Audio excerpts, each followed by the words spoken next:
July 6, 2026. If we could please stand for the pledge.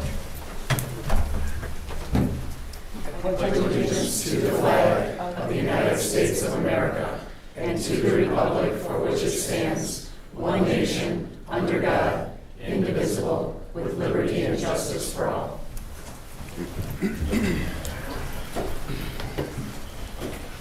Okay, thank you. April, please let it show that we are all present. We're going to move on to the approval of the consent agenda. I'll move to approve the consent agenda as submitted. I'll support. All those in favor say aye. Aye. Any opposed? All right, we're going to move on to the approval of the agenda. I'd like to add a item to discuss a possible section on future agendas for board member comments.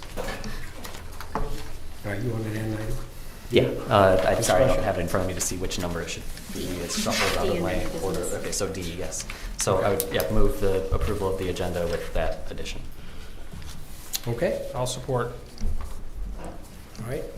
We have a motion to support with the addition to the agenda. All those in favor say aye. Aye. Any opposed?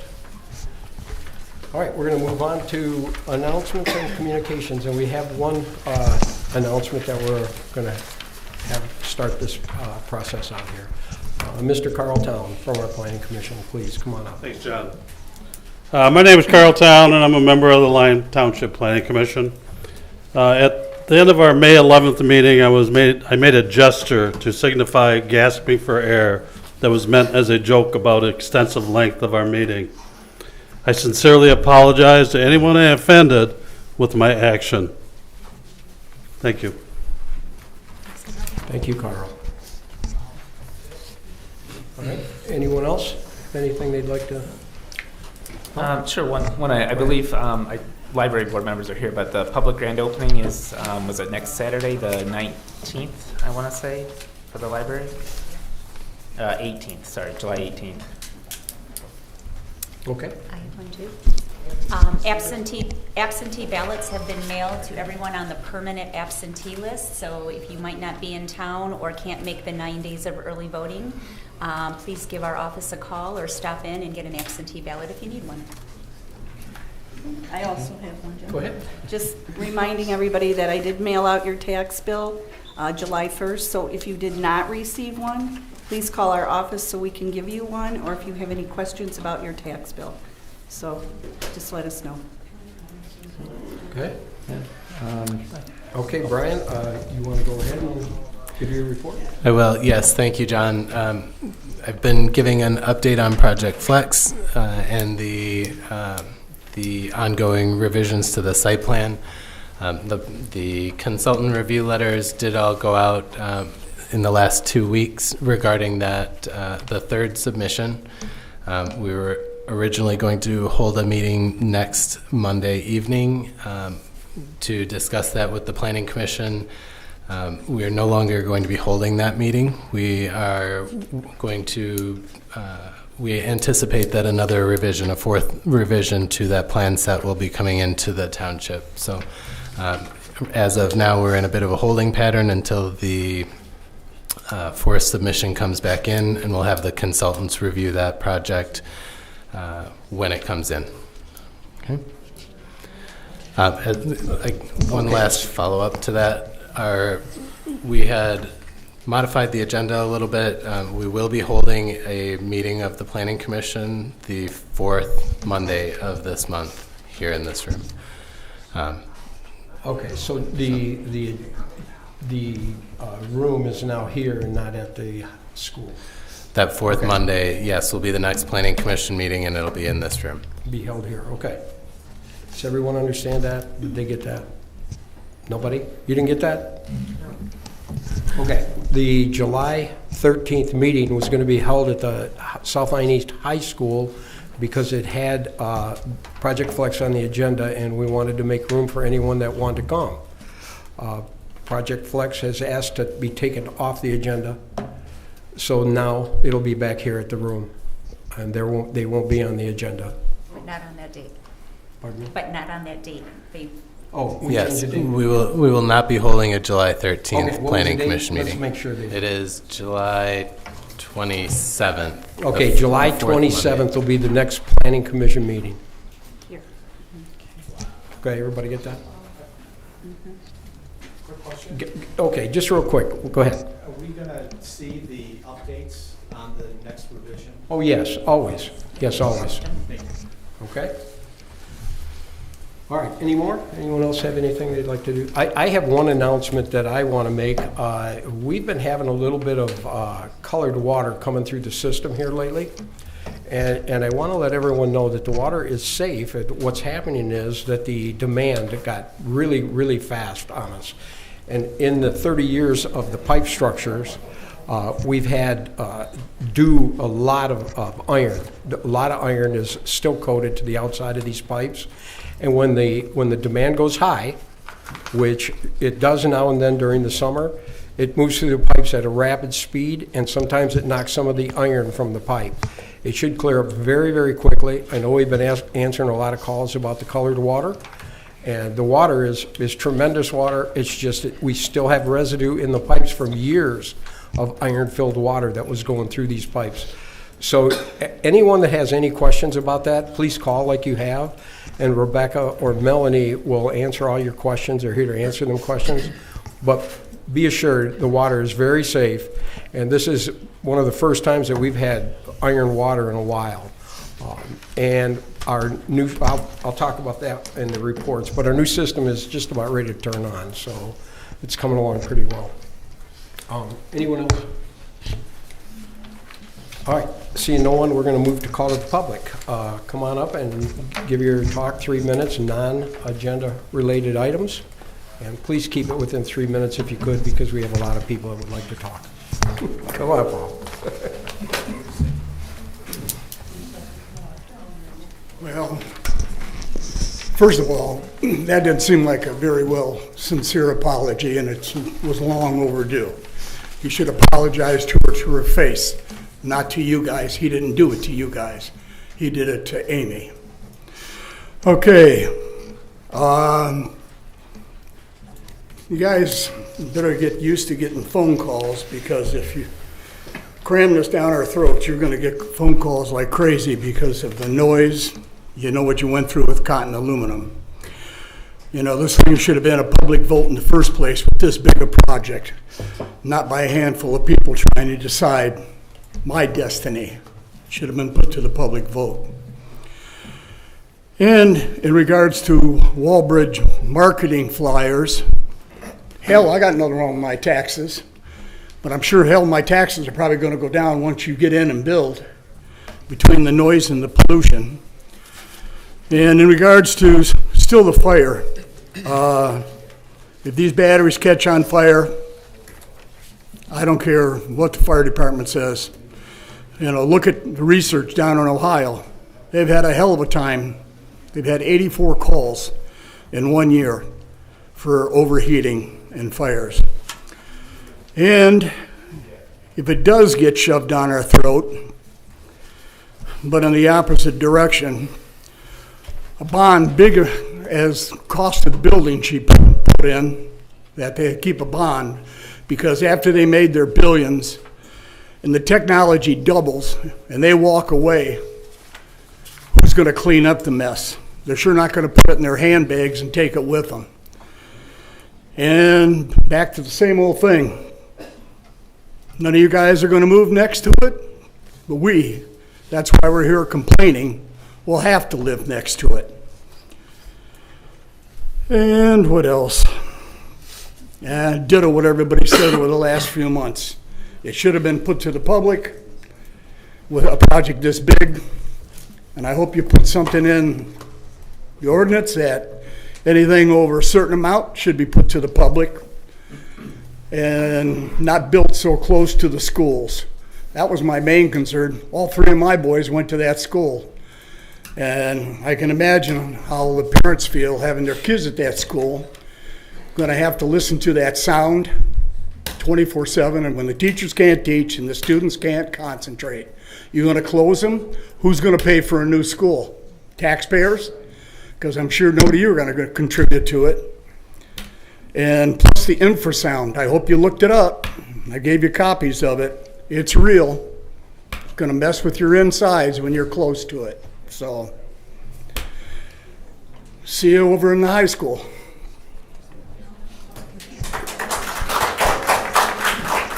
Remember, Paul, it's not the high school anymore. Are you going to be back here? It'll I be- couldn't hear. It'll be back here the I'm old. 29th. It'll be here the 29th, but it's not on the agenda. 27th. Or 27th? See, I'm not listening either. I'm sorry about that, but 27th. Come on up. Hi, good evening. My name is Emily and I'm a Lyon Township resident. I am here tonight to speak about the opposition I have towards the data center that's being proposed to be built here in South Lyon. I can just always remind you of the outstanding factual evidence that already exists about the negative side effects of these data centers. But recently, I don't know if you've been on social media or the internet, there's been a lot of anecdotal evidence coming out about the negative effects that comes with these data centers. I wanted to first mention the 13-minute interview. It's titled on YouTube, "I live 400 yards from Mark Zuckerberg's data center." It's the Meta data center in Louisiana.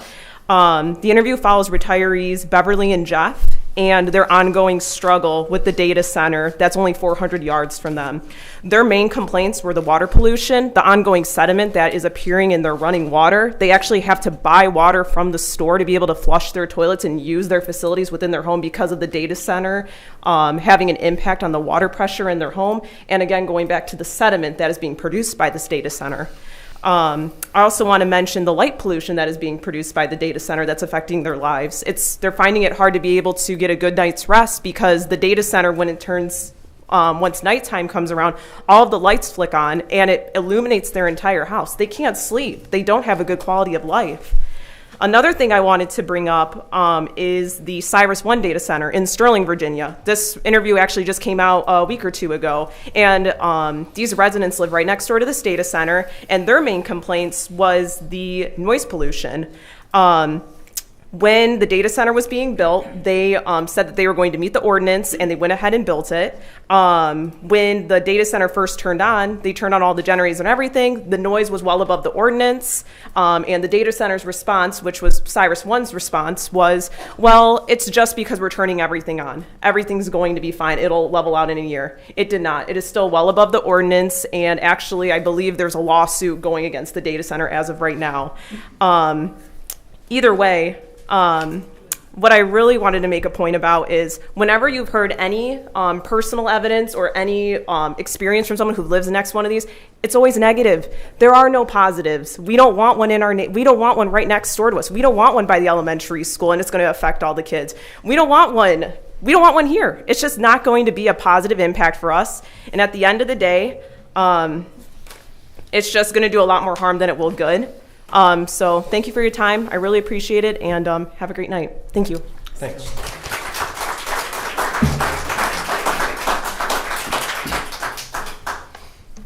Hi. Hi, I'm Penelope Baker. I'm 13 years old and I go to CMS. I live very close to the data center and I'm worried about the community's health. When I learned about the data center, I started doing research and I got more concerned. I would like to share my research about the data center and how it will affect the community's health. As you probably already know, this data center is a closed-loop system, which is used the same water over and over again. Since they use the same water, they have to put chemicals in the system, like biocides, which gets rid of harmful organisms, which causes killing to non-targeted wildlife and destroying healthy soil. Also, inhibitors, which are toxic to aquatic life and can also contaminate soil and groundwater. Another chemical is antifreeze, which is used to stop rusting, but can cause water and soil contamination. These chemicals will later be released into the environment. Another one of my concerns are the sicknesses that data centers can cause. Once the chemicals are released into the environment, it can cause serious problems. The center can cause respiratory infections, heart disease, and hearing damage. For example, a model in 2025 indicates that in 2030, data centers can cause 600,000 asthma symptom cases and 1,300 premature deaths. 1/3 asthma deaths in the U.S. each year, resulting in a public health burden in more than $20 billion. The batteries that the data center will use could become e-waste if not properly disposed of. and end up in landfills. In the landfills, the batteries can release lead and other harmful chemicals, which can specifically affect children and lead to neurological damage, increased cancer, and cellular DNA damage.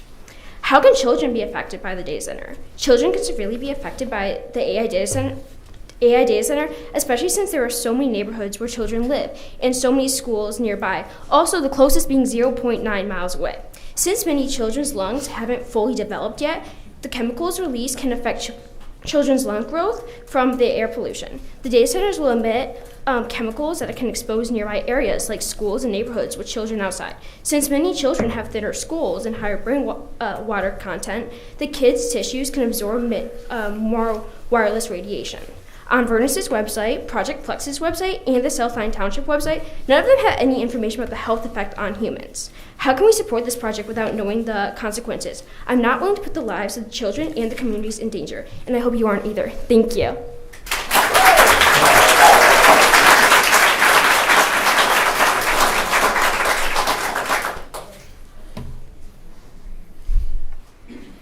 Good evening, everybody. Pete Marsack, Lyon Township. I want to take a moment to address the ongoing review of Project Flex and the township's work on the proposed large land use ordinance. Over the past several months, residents have heard repeatedly that the review process should be allowed to work. I agree with that principle. The Planning Commission, township staff, and independent consultants have spent countless hours reviewing this project and evaluating whether it complies with township ordinances, conditions of approval, and applicable standards.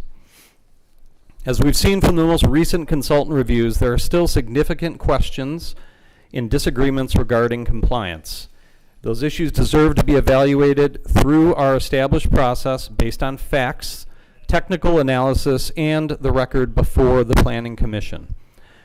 I encourage the board to continue supporting the Planning Commission's independence as it conducts its review and reaches its own conclusions. Whether the outcome is approval, denial, or additional revisions, residents should be confident that decisions are being made based on ordinance and evidence and not outside pressure. I also ask the board to seriously consider extending the current moratorium if it becomes necessary. We're getting close. The township is actively working on updates to the zoning ordinance that would provide clear standards for large and intensive land usage, including data centers. Given the amount of work that's already gone into this and that's underway, it would be unfortunate for the moratorium to expire before those efforts are completed and before the community has had the benefit of those updated regulations. Taking the time to finish that work, it's not anti-development, it's good planning.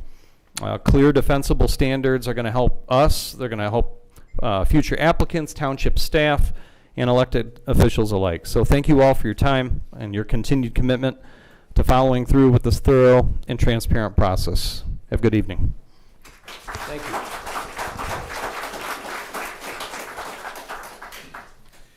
Good evening, Frank Tartaglia. This is a follow-up to the documentation I sent you on June 19th. In Northern Virginia, for more than 20 years, Loudoun County, Virginia, has approved hyperscale data centers based upon projections about jobs, tax revenue, utility demand, and community impacts. Today, those projections have become measurable outcomes, i.e. evidence. There's a question before the board, which is simple. Has Walbridge demonstrated through competent material and substantial evidence that Project Flex will avoid long-term infrastructure, environmental, and community impacts documented in Northern Virginia? The current record does not indicate this. In Loudoun County, individual data center approvals ultimately required permanent regional infrastructure expansion, including electrical grid investment exceeding $3 to $6 billion, annual utility capital spending between $4 and $8 billion, including substation costing $30 to $150 million each, new high voltage transmission corridors between $3 and $10 million per mile, continuous groundwater replacement because cooling systems permanently lose water through evaporation and blowdown. These were not temporary construction impacts. They permanently changed the region's electrical grid, utility infrastructure, land use, and water demand. Project Flex proposes a 1.8 million square foot hyperscale campus, requiring 200 to 500 megawatts at the onset, approximately 9 million gallons of groundwater annually, lithium-ion batteries without independently verified site-specific emergency response validation, operational noise between 65 and 75 dBA, which is based on Walbridge's modeling rather than measurable performance.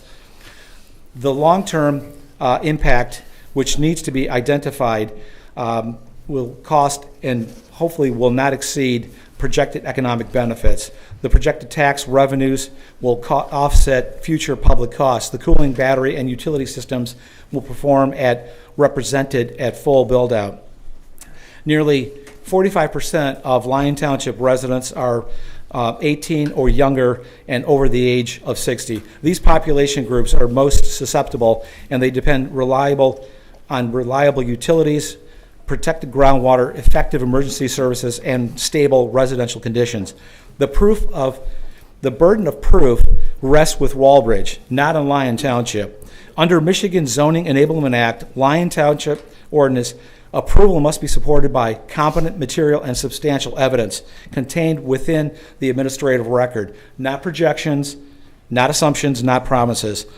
Until the applicant independently demonstrates that Lyon Township will not experience comparable permanent infrastructure, environmental, and community impacts, the legal standard for approval has not yet been met. For these reasons, I respectfully request that the board deny the application. Thank you.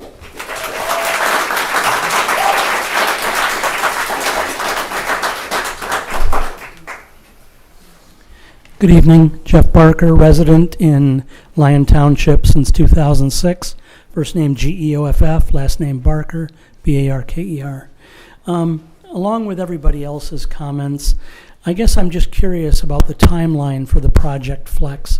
I've been attending meetings pretty faithfully since February, and it seems as if, quite clearly, the township people, we the people, do not want the data center. I think if anybody's minimally observant or awake during these meetings, I think it's pretty clear. At this point, I think it's really imperative that we move to close out this conditional approval with a decline to build this within Lyon Township. I mean, the studies are just, compelling in terms of sound, motion, potential pollution.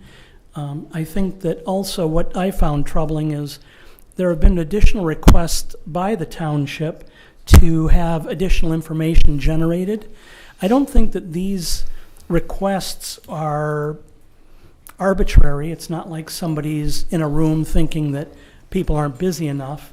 But the fact that the entity that was looking to build this data center has said, no, we're not providing any more information. To me, that sets up clear liability when something goes wrong. They were requesting things that were very beneficial for the analysis, for the study, and for the possible vote. And to have an entity say, no, we're not providing more information, that is, to me, disqualifying. At the end of the day, I guess in celebration of our great 250th anniversary, I would like to also leave a quote from Thomas Jefferson when he said, people afraid of their government is tyranny. A government afraid of its people is a democracy. Thank you.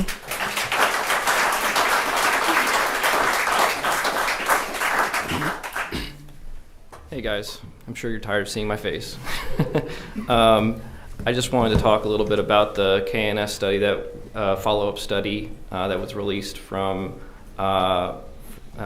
in rebuttal to the third submission, and I'm sure you guys have read it. I just want to hit a couple of the bullet points, and one of the key things is that VERS has refused to do an ambient noise study. And if you really want to have a comprehensive understanding of how the noise impacted this data center, you really need the ambient noise study to understand the effects as temperatures change, as the seasons change. And in concurrence with that, they also didn't share the assumptions they're making about building absorption, ground absorption, the models that they're using. The KNS also reiterated that they're using a solid wall to model the screening louvers around the chillers. those louvers are not going to behave like a solid wall. They're just not. Okay, I've been modeling things long enough to know that's not how it works. And furthermore, they didn't release the narrowband data for all of your chillers, all of your transformers, all of your fans. These are all having potential risks of tones, and they haven't released that data. And as I shared with you last month, the low frequency 100 hertz octave band for the best cabinets have a spike of 8 dB. And in my professional experience, anything over like 5, we would be subjectively looking for whistles on a vehicle. So the notion that there's not a risk for a tone is not accurate. There's a significant risk for a tone, and if you're making those assumptions, you've got to reduce that threshold dB to 45 decibels. The other thing that I learned from reading that study was that the contoured plots that they're providing, the scale bar that they have doesn't line up with the table of noise measurements that the probes that they locate at people's houses and everything. Those numbers don't line up with the contours. So something's fishy there. I don't know because I didn't run the simulation, but there clearly needs to be some explanation there. It's not. I understand it's 1/10 of a decibel or something, but we're talking significant difference. So, last thing I'm just going to say is, looking at the study enough times, there is just so many chillers, so many best cabinets that you're generating so much acoustic energy that's why they're not meeting these studies. That's why. Thanks.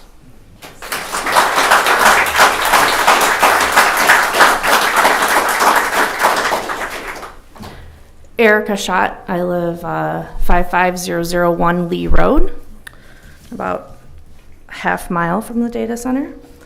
I just want to know, like, how many chances do they get? Like, how many revisions do they get to submit? Like, before we say no.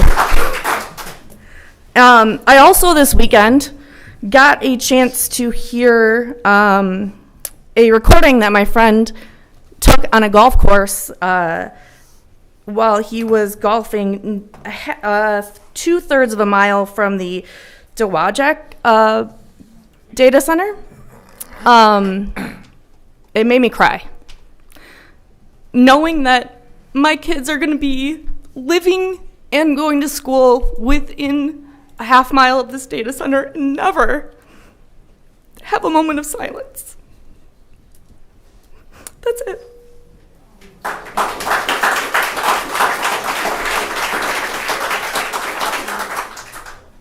I'm Peggy Riggerello, a 12-year resident of South Lyon. When I mentioned the potential data center to a friend who works for the Department of Energy, the first thing he said was he wouldn't want one in his community because it makes you a target. And that's something that is on my mind. Everything everyone has said is so relevant, but I can't get it out of my mind. It may seem hypothetical, but to him it was the first thing that he said. And it's just another huge downside. It's another huge negative. I just don't see the positives. And I don't want that risk. Thank you.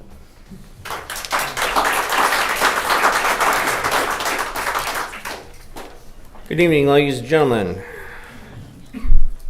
You can refer to me as Mike. And I go around a lot of different communities. I bring up a lot of issues. And I bring a remedy tonight along with grievance. So to make things understandable, our founding documents is a trust indenture, Declaration of Independence, Art of Confederation, Northwest Ordinance, U.S. Constitution, and the Bill of Rights. We the people are the grantors, and we the people are the beneficiaries. And you, the public functionaries, are the trustees. You have a fiduciary responsibility to all of us, the beneficiaries.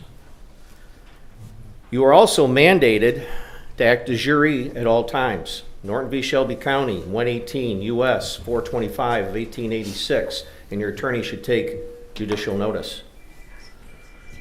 The Constitution is the law of the land. and it does not yield to circumstance. Downs v. Bidwell, 1901, another U.S. Supreme Court case. That said, to institute these flock cameras, the AI centers, you are causing a harm. You are causing a harm to the community. You're causing a harm to your fiduciary responsibility to the beneficiaries. And as such, you are considered responsible and liable for all said actions. Now, I hope everybody pays attention to the next thing I'm about to say. I personally have a biometric trust. Any harm to that trust, all those responsible are liable and held accountable. Doesn't matter who they are. So, because you have a fiduciary responsibility to the people, you also have a fiduciary responsibility to make sure you don't violate my biometric trust. And I urge everyone to put together and get themselves a biometric trust. Now, in regards to other responsibilities and liabilities, if you were to pass this, if this goes into effect, then you are also in violation of Public Law 92-500, the Clean Water Act. This is not a state issue, this is a federal issue. And you will be accountable to the federal courts and at a federal jurisdiction. Because at the state level, we don't have judges at the state level.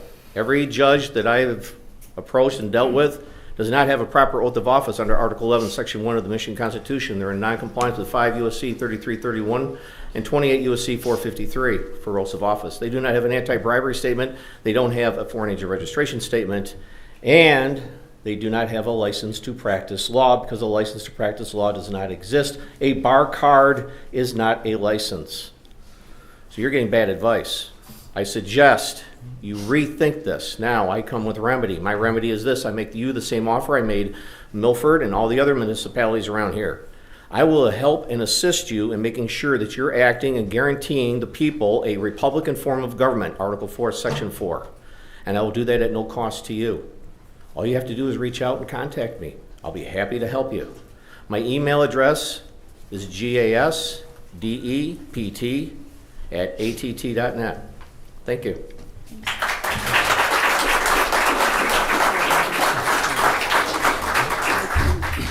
Hello. My name's Mary. I'm a Lyon Township resident. I live on Milford Road. I live a half a mile from this proposed data center. The elementary school is buttoned up to my backyard. You guys have heard me up here before, and what I'm going to say, you know, you've heard before, but I just feel very compelled to express my feelings. I don't want this data center. I don't know how all of you feel. I moved here, it'll be 4 years in August, and I love our home. It's our little piece of heaven.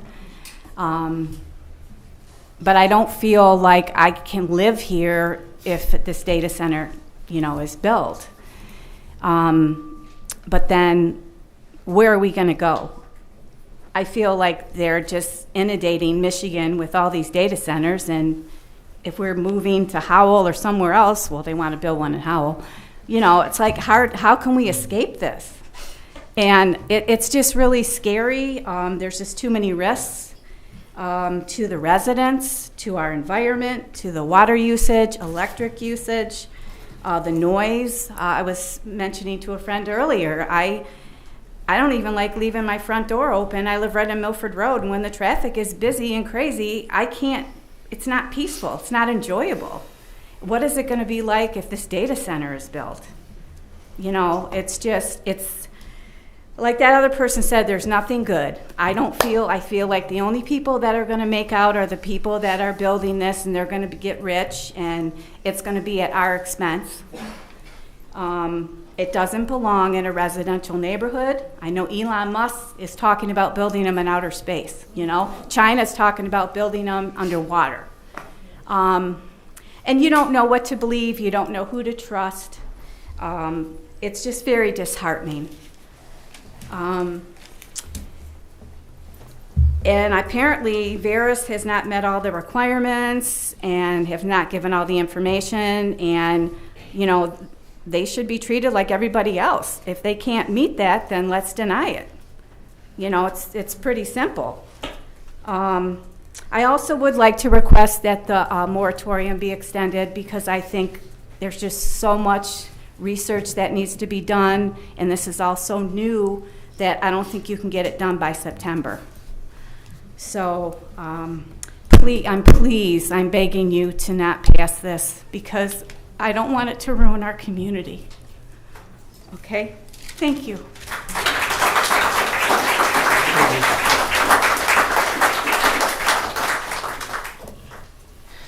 Hello, Nancy, live very close to the data center. I'm very disappointed in the board. I have sent you guys emails on a certain member of the planning commission and nobody wants to write me back except for Lisa. And there's not been any talk about what's going to happen to this one gentleman that likes to ridicule the residents in front of everybody. Very disappointed. Brian Kesey, I want you to know I've been watching you throughout all this time, and I think you're doing a great job, and I want to thank you for what you've been doing. Excellent. You don't seem to be on anybody's side. You're just telling the truth, so I want to thank you. And the next one is for the unions. Now, the unions have been coming here for months talking about, oh, it's going to be great. It's going to be for great jobs and everything. And I can speak on that. I've been a union member. My father's been a union member. My uncles, my aunts, my brother-in-laws, and now my oldest grandson. Now, we have a picket line here, and the union needs to respect our picket line, and they're not. We need them to not cross. We need them not to build this data center at all. And I feel I've never crossed their line, so they should not cross my line, because that we all feel that. So, thank you. That's all I had to say tonight. But I'm back from vacation, so I'm back.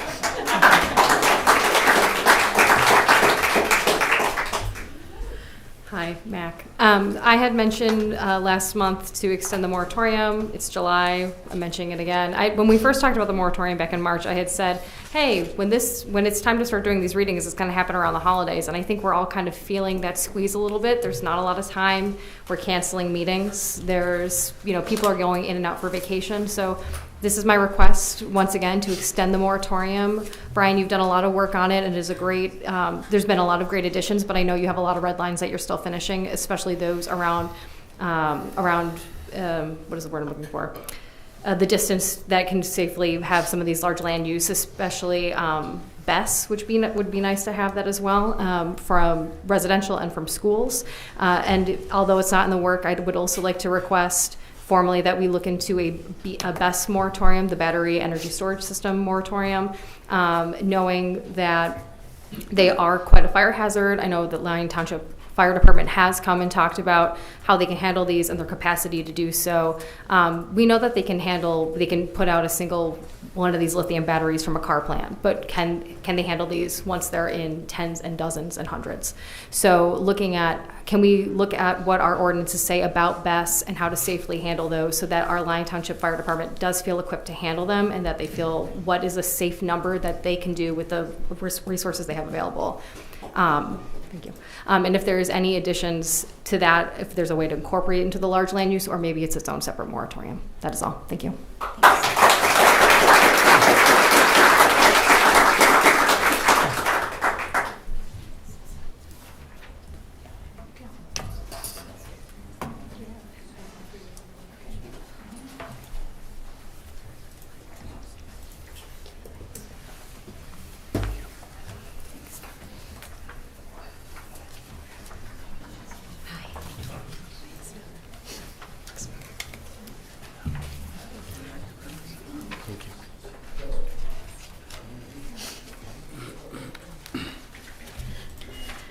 Hello, my name is Stephanie. I'm a Lyon Township resident with some concerns about recent Eagle permits that I want to make sure that the full board is aware of. First, regarding the drain cleanout and culvert replacement from Martindale to Milford Road, Walbridge submitted an updated joint permit application on June 30th to Eagle that proposes increasing Milford Road culvert from 55 to 97 feet. Their own plans show that the existing right-of-way on Milford Road is 66 feet wide, and a 97-foot culvert cannot fit within the 66-foot right-of-way. This means that the culvert now extends into the township property, and the current application's authorization does not cover the Milford Road culvert's full footprint, which extends beyond, as I said, the existing WRC drain easement. The application's own certification statement requires that the applicant attest that they have the legal authority to undertake the proposed activities in that application. This board denied that right on May 4th. That assertion was made by Walbridge 57 days after the denial. Additionally, the application states explicitly that the extra length is necessary, and I'm quoting, to accommodate a planned Milford Road widening from 2 to 4 traffic lanes. I've spoken with several of you up here tonight, and you have all acknowledged to me that you were not aware of such widening being requested, discussed, or approved by the township. I would also note that the Atwell engineering print submitted with this application lists the Detroit Regional Partnership as the client, not Walbridge, not the Water Resource Commission. That same job number, 21001411, appears on these documents as well. Previously, Walbridge and Atwell stated that that applied to all the work that Atwell does for Walbridge for South Hill Business Park West. Yet this drain cleanout is on public land near Martindale Road with no connection to that development footprint. I think the board should ask who is actually directing the work and why a private economic development organization appears as a client on a public drain permit package. The June 30th application also certifies under oath that no work has commenced. Yet the May 4th board meeting minutes document that the drain cleanout work, including tree clearing, had already occurred prior to that meeting. Notably, this application also answered no to the question of whether easements or encumbrances exist on the property, despite this board's unanimous easement denial being a matter of public record. Finally, on this point, the public notice for this application issued June 30th describes the project as routine drain maintenance. It makes no mention of a 4-lane road widening that is explicitly stated as the justification on the culvert. Once again, transparency comes into question on these projects. I also saw that the permit applications were filed for the Southeast Ring Road, and I know I'm going to run out of time, but the plans included in that application state that the drain work planned for the township parcel is already approved under Eagle permit WRP 035730. That permit is only for Walbridge property, not the township easement. As part of the Ring Road, the denial is again part of the record. So I'm asking the board who authorized the Milford Road widening. What entity is the Detroit Regional Partnership now representing?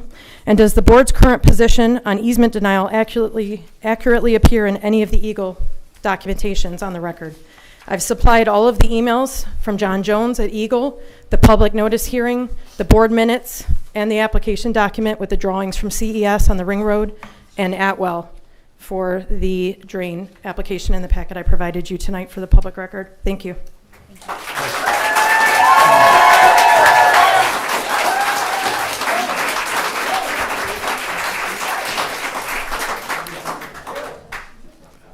It's going to be very hard to follow that. Good evening, Cecil George, running for State Senate in District 13. I live here in Lyon Township. On the 4th of July, I drove to Dowagiac, Michigan, after walking in one parade and trying to make another.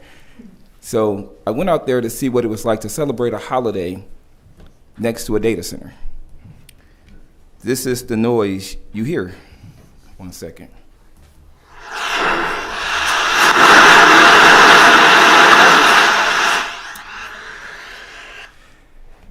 And they said that was, they said that was a light day.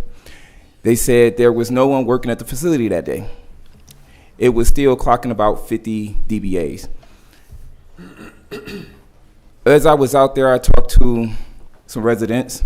One resident named was Shirley Wares. Shirley Wares said that usually for the 4th of July, there's families up and down the street.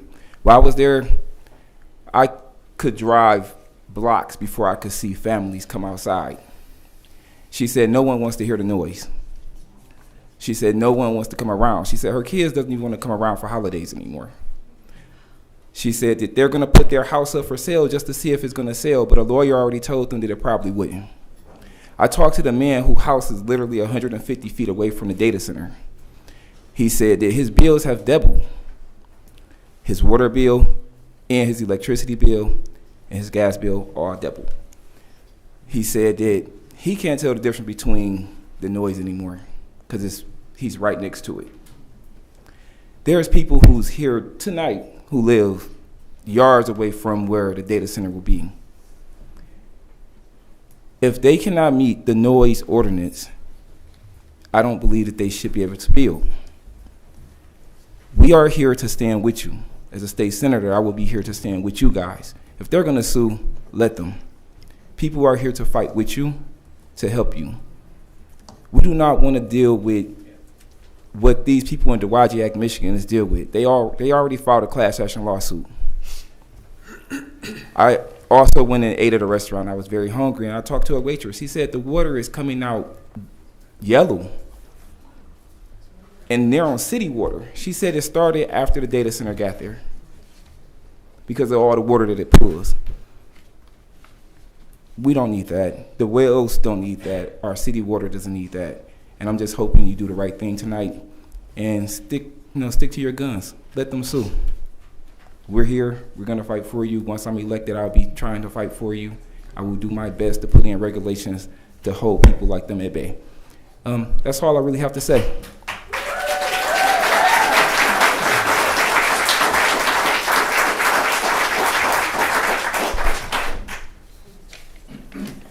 Well, I'm back. As a reminder, my name is Melissa Noble. I'm from Lyon Township. I'd like to speak on the process so far surrounding the Project Flex application and the request for conditional approval. I understand that there's a lot of controversy surrounding the data center. If we set aside the emotion, even though that motion is understandable, we are left with a very straightforward question. Has the applicant met its burden of demonstrating compliance with Lyon Township's ordinances? The answer is no. We have documented evidence from independent reviewers stating no. The township has fulfilled its responsibility to maintain a fair and unbiased process. Multiple review cycles have been provided, deficiencies have been identified, opportunities to address those deficiencies have been offered. They were the ones telling us we had to respond quickly.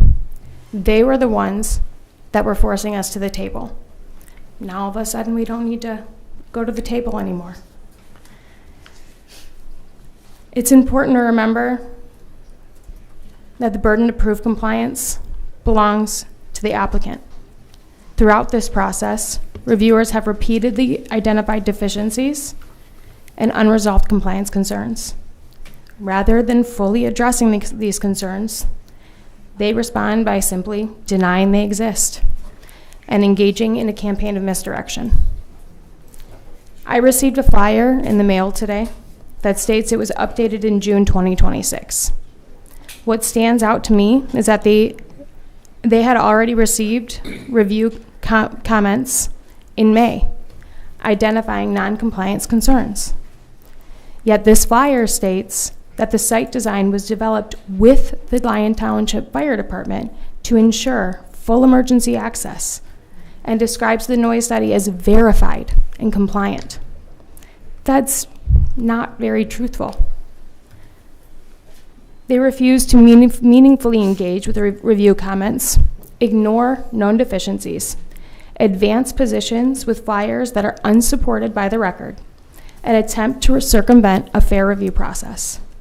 They threaten to sue us, demand we make a decision, change their mind. None of this at this point can be considered good faith. If they could provide this information and remain compliant, they absolutely would. I've said this before, and I'll say it again. We are not asking the township to oppose development. We're only asking that the township uphold its ordinances and apply the same standards that every application must meet before receiving approval.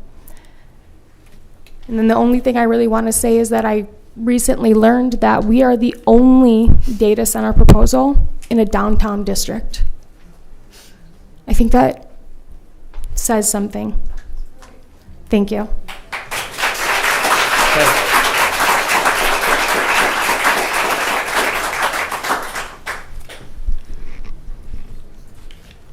Hi, good evening. Trustees and members of the community, my name is Maria Poyer. I represent Veris, the developer behind Project Flex, and I have been our team's primary point of contact with Lyon Township for over a year. I'm here tonight because the residents of Lyon Township deserve to know what Veris has put on the table. On June 4th, we presented a voluntary community benefits framework privately to township officials. On June 7th, we submitted in writing to every board member, requested just working discussion. Tonight, we are making that public framework public. The full letter is available now on our project website at projectflexmi.com. The framework includes approximately $10 million in voluntary township administrated community investments, a $5 million community infrastructure and resiliency fund, a $2 million public safety fund, and a $3 million education and workforce training fund, with priorities set by this board and its residents. It also commits Veris to local hiring, a community job fair, and ongoing township coordination, and enforceable neighborhood protections on noise, lighting, landscaping, water use, and environmental stewardship. And we are prepared to go further on accountability. We will commit to implementing permanent, publicly accessible monitoring of noise and water use, so residents can continually verify our performance rather than take our word for it. Months ago, we shared examples of community benefits framework from other Michigan communities, including Saline and Van Buren, and asked to discuss whether a similar approach could work here. The invitation still stands. This is not a last-minute offer. This is not a reaction to any proceeding before this board tonight. This is a good faith commitment that has been ready and waiting. Project Flex will already deliver substantial benefits to this community, approximately 210 permanent jobs, up to 2,000 union construction jobs during development, roughly $300 million in project tax revenue over 17 years for the township schools, Oakland County, and regional services. And every dollar that comes without any local tax breaks. Veris has not asked for and is not seeking any local tax abatements or incentives for this project. We will pay full freight. We are committed to design choices that make Project Flex better for the community and the environment, including using 99% less water for cooling than legacy data centers. Project Flex will have no backup diesel generators other than for life safety as required by the fire code. We have not applied for a single backup generator permit. Our backup power comes from quiet, zero emissions battery instead. That is a design commitment, and we will put that in writing in any agreement with this township. But we want to go further, because Veris is committed to Lyon Township as not just a development, as a long-term member of the vibrant and growing community. We know residents in this room have real concerns about noise, battery safety, water use, and property values. These are not unreasonable concerns. They deserve real answers and real commitments. And this framework exists because of them. We're not asking you to trust us. We're asking for the chance to earn that trust, and on the record, with this commitment, this community can hold us to. We are ready to sit down with the board, township council, and community stakeholders at any time. Veris intends to be here for the long after the last piece of construction and equipment leaves the site. We'll be your neighbor, your taxpayer, your employer, and your partner. We hope this board and this community will take us up on the offer. Thank you. I want to thank everybody for listening to that anyway and not catcalling. And so, that was very good. You listened to it. I just thank you for that. I appreciate that. It was nice of you to listen. I just say that.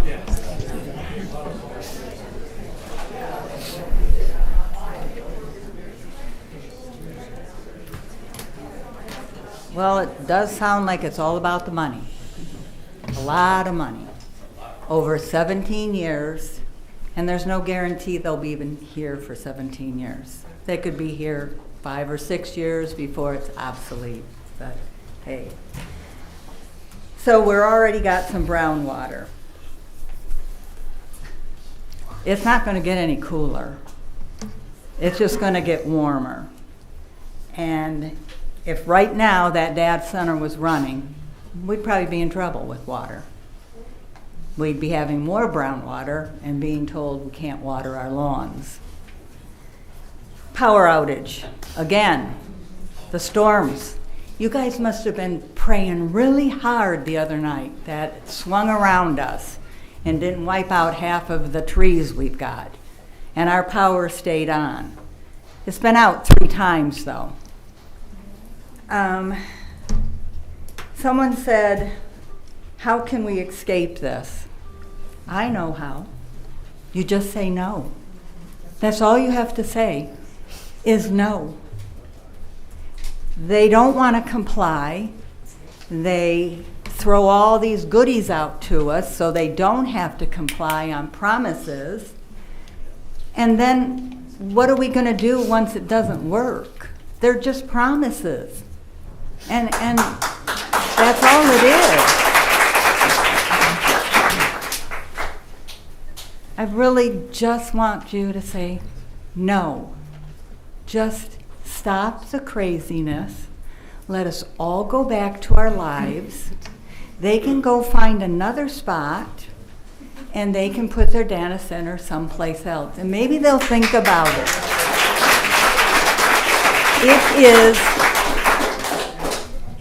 It was mentioned that it's our downtown area that's going to be affected. Do you realize it's like 16% of our downtown area is up against a data center? That's huge for a downtown area to be up against a data center. It's not just us. It's the economy, the whole economy of our city.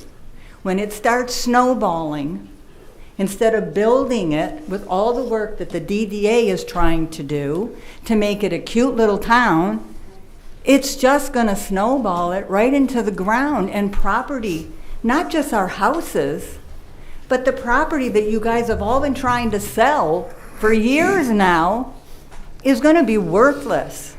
We now have a library that's vacant. We just keep, the saddlery shop is gone. They're just dropping. And it's only going to get worse. You're not going to get a cute little gift shop to sign up. And that's what we need. It's going to destroy the downtown, and it's going to destroy our neighborhoods, our schools, and it's going to destroy all of our lives. On a promise.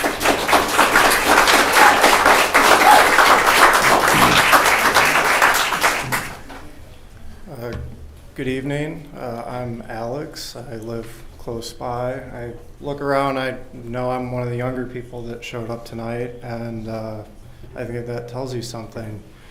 I've lived around the state for many years, and it's sad to see what's happened to this state in at least the last 5 years. Up in the UP, there's the Copperwood mine. We have Saline, Dojack.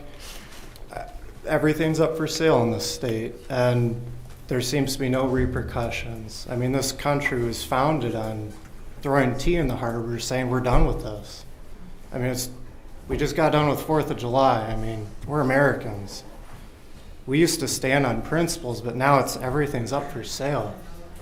And there's no consequence. These companies ruin the environment, and they pay a fine. No big deal, they can afford it. I mean, Tri-Bar in Wixom, where I grew up, they threw PFAS in the water. Wolverine in Rockford, they threw PFAS in the water. All these people have health issues now, and there's no repercussions. They get a little slap on the wrist, and that's it. It's very upsetting to be a younger person, and this is where I want to raise a family one day. And I don't know if I can do that if we just constantly are ruining this great state. I mean, we have, most of the fresh water in the country, if not the world here. And so what, we want to just throw that away? I mean, there's plenty of examples that we can look at through the past couple decades where, I mean, look how long Flint's been having issues with water. That's still not even done, right? I mean, even if the government says, oh, we're going to help out, we'll take care of it, it never happens. I mean, let's be honest. There's no reason why any of this should go through, because it's going to ruin people's lives, it's going to ruin property values, and then what? The company does their thing, they do what they need to, and then they pull out and leave it abandoned. There's no reason that we should sign up for that, because we're the people that will be here long term. A company can leave, they can find somewhere else, but we're the people that have raised families here and built homes here. And that's something that I'd like to do in this area. But with data centers nearby, I don't know that I could, and I'm sure plenty of other people feel the same way. There's absolutely no reason to sacrifice our community just for a buck. I'm tired of everything being for sale in this country. We need to stand on principles and stop selling out.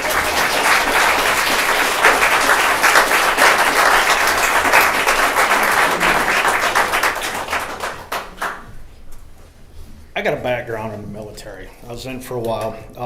I'm in communications, hardline, and wireless. I've worked multiple times over in the Switch Pyramid data center over in Grand Rapids. It was the biggest one on the East Coast for many years. I know the ins and outs of the data centers. I know the forever chemicals. I know the energy use. I know the noise problems that they have with it. If you go back to Tri-Bar, they dumped a lot of forever chemicals. You can't even, well, you can fish in Kensington, but you can't eat fish. The gentleman that had a cattle farm couldn't even sell his cattle. Who's going to hold the liability when people are drinking the water, bathing in the water, your skin's a sponge. You absorb those PFEs. Who's going to be accountable for it? They say they're going to hold the accountability for it, but for how long? A year? 2 years? Knowing that there's forever chemicals going in, it's contaminating water, so they know this going in. They know that there's noise issues.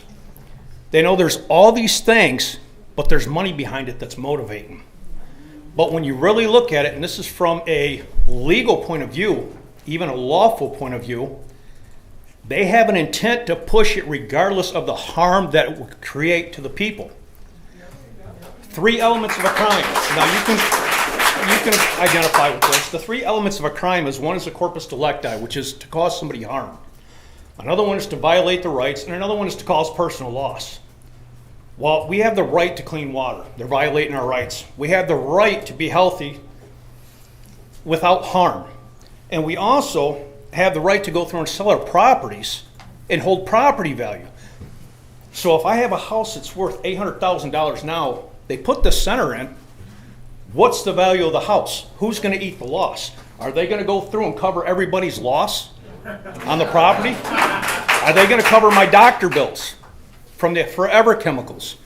So this is an intent right off the rip that they have the intent with no care at all to do harm, to do injury, and to violate people's rights by forcing this data center.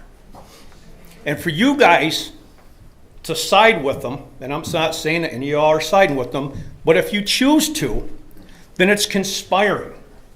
Y'all are trustees. Your job is to the people. They are the beneficiaries.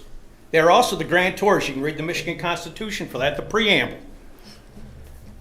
But for you guys to look out for the better interest of your pocketbooks or for the corporation versus the people, that's misfeasance, malfeasance, and nonfeasance of office as a trustee. But again, I ask, will they sign personally an affidavit under the pains and penalties of perjury that they will accept all liability, both commercial and privately? And if not, then they need to get the hell on. Thank you.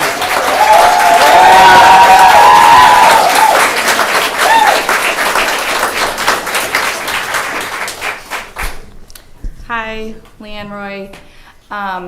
We actually went today to pick up some tractor parts from a woman who was off of Travis Road, and it was really interesting. She was like, we're out of here, we're headed to Kentucky. She's got 3 horses. She's like, I used to ride around here all the time. And I was like, oh, okay, well, what takes you to Kentucky, you know, family? And she looks at me and she goes, the data center.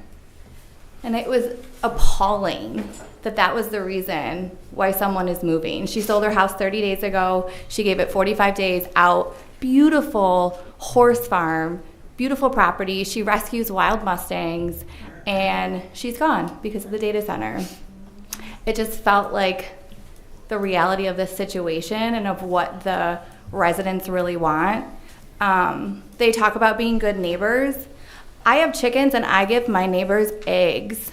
I don't threaten to sue them. I think there's a big discrepancy about what being a good neighbor is here. She talks about Saline and Van Buren. Have they gone and heard from people in Saline and Van Buren? They're not having a good time. There are constant violations happening in Saline. Not a good neighbor. I just don't understand all of these words that are being said with no accountability. All of those numbers she just threw up were really just carrots being dangled, but no accountability. So we can monitor the water and the power, but what happens when they don't meet those ordinances? Did she mention anything about how they will be responsible when they're not in compliance? Did she mention any bonds that if this data center no longer is valuable in 5 years, how they're going to clean the property back up? None of that.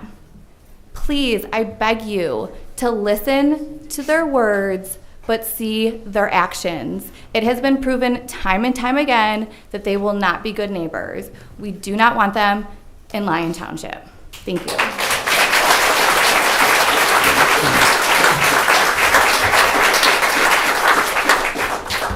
Good evening, everybody. Mark Spencer, Lyon Township resident for a long time now. Thank you for helping keep up the fight.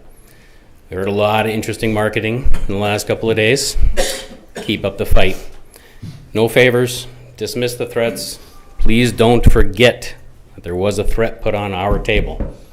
Please don't forget that. Not a very nice prospective neighbor, air quotes neighbor. Stick to the rules, our rules. They're on our side. They can't comply. I'm also up here for a couple more minutes to ask, please, to extend the 12-month moratorium. Extend the moratorium, at least for 12 months more. We need the time. They're asking for time. Give us the time to be able to do what's right for all the residents in the community. Extend the moratorium, 12, 15, 18 months, however you wish. Portal questions have not yet been answered. Other fun fact of the day, Veris has 0 operational data centers anywhere. Hey. Thank you to Maria for being here tonight. Thank you to Maria for being here tonight. I want to respond briefly to what was just presented to you. Veris has just told the board they use 99% less water than legacy data centers. This is a comparison to other facilities. It is not a direct disclosure of how much water Project Flex actually uses. Their own engineering documents submitted to this township show approximately 11.9 million gallons of annual water consumption, plus 2.4 million gallons of sanitary discharge. That figure has never been stated publicly by the applicant. Not tonight, not once in this entire process. They also just committed publicly on the record to no diesel generators. Their own industrial activity statement described optional diesel backup. For the fourth and final and however many N's they decide to say after they threaten us, please make sure we're holding them accountable to this. This is a binding condition. The community benefits framework is noted, but benefits do not cure zoning deficiencies. Period. The ordinance issues documented in the public record, the FAA rejection, the sound study rejection, the drainage questions. Those require answers regardless of what is in the benefits package. This is a dust cloud, y'all. Ignore this. We appreciate this offer. We ask that the process be completed correctly first. Extend the moratorium. Thank you for your time tonight.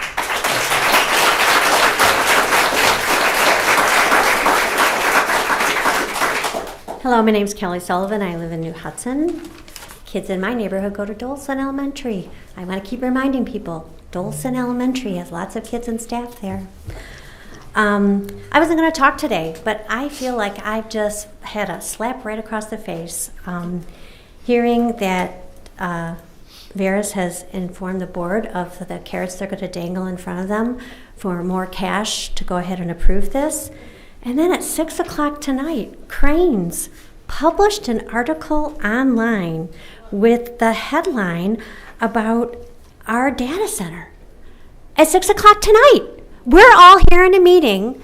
We're trying as a community and you as our board to be upfront and transparent with our community.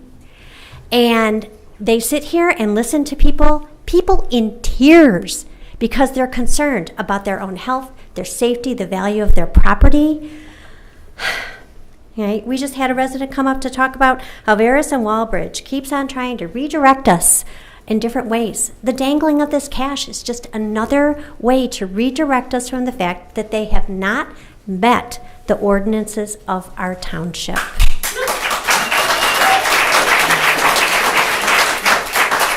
Okay.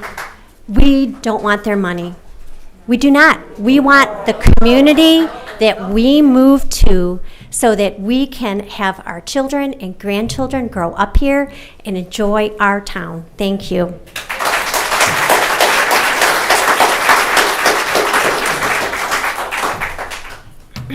My name's Julie Williamson. I've been a Lyon Township resident for 33 years.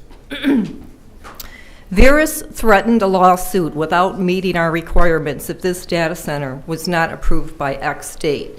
July 13th, the data center was on the agenda. Now, all of a sudden, we find out they are submitting more information. Why are we allowing them to submit more documents instead of denying this based on what was already submitted?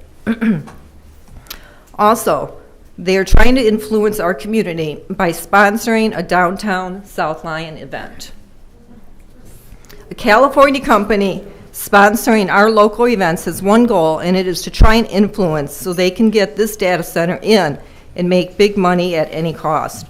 We don't care about funding. We don't care about the small amount of permanent jobs and everything else the woman from Veris just spoke about. We care about our health, our water, our home values, our energy use, the pollution, and again, our health.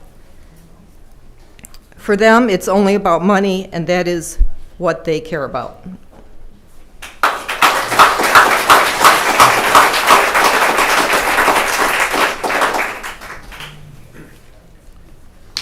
Robin Allen. Once again, I want to thank Veris and Walbridge for sending out this flyer, making more people aware of what's going on. Thank you. Okay. Carl Towns' apology. That was a joke.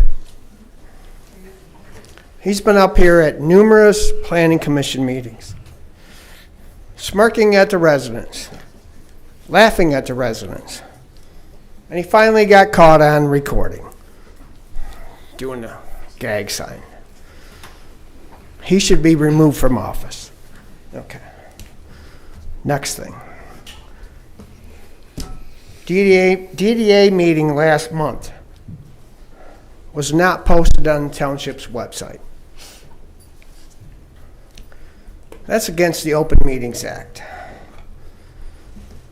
And I know I was told it was an oversight. That shouldn't happen. I know there's a recall petition going around, and I'm circulating it too. Unfortunately, we got to get people to run against elected officials. So we need to get people to run for office. The clerk makes $114,000, and she's got 2 or 3 assistants that do all her work. Treasurer makes over $110,000.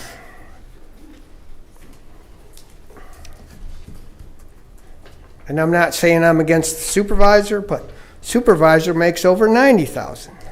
So, we can circulate all the petitions we want, but if we don't have people to run, we're not going to get anywhere. Okay. So,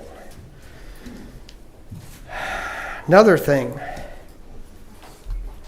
Continental was here for 25 plus years. You have westerly prevailing winds, which blows right onto your property.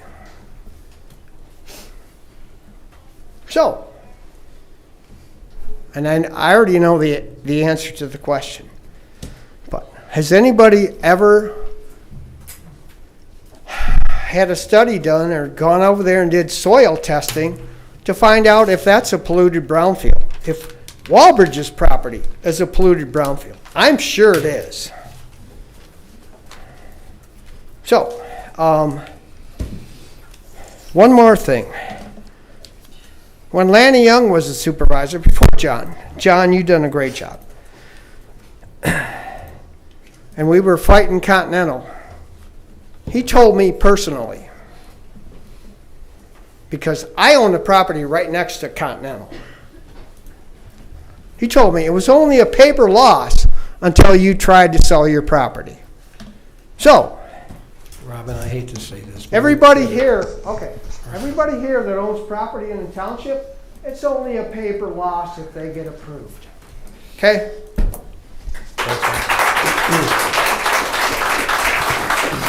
I just want to say thanks for trying to keep it in 3 minutes. I know some of went a little long, but I'm trying to let it all go. We do care what you have to say. Okay? But try to keep it in 3. Thank you. Hi. Julie Lynn. I live right on the border of the township and the city, less than 3 miles from the site. Couple things.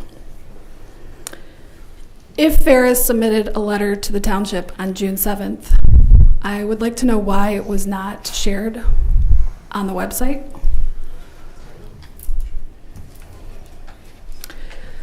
Second thing, just want to make sure you heard the 5 other people that a community benefit agreement really is just blood money. That's all it is. And this township, this area, should not be for sale. Thirdly, I'd like to address something that has been happening for months now.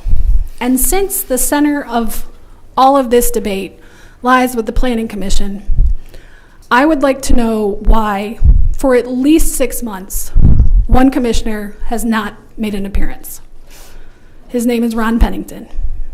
And if there is ever a time that every single commissioner should make every single meeting, this is it.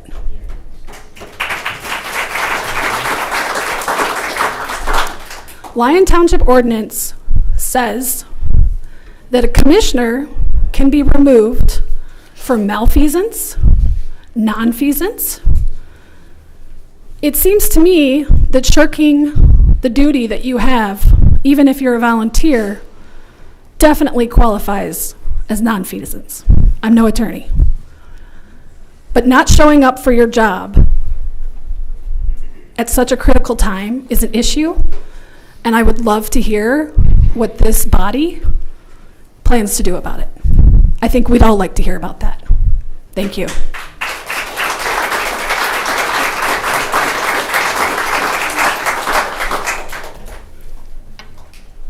Okay, anyone else like to come on up? Come on. Come on. You're okay. I did not hear why the meeting at East next Monday is canceled. Okay, Brian. Just real quick, we'll give you another heads up on that, but All right. go ahead. Yep. The applicants are planning to submit a 4th revision of the final site plan. And so reviewing it with the Planning Commission while there are active revisions going on doesn't result in an actionable item. Thank you. It just is it's upsetting that we're just allowing time to, giving them all the time in the world to make up stuff. Thank you. Okay, thank you.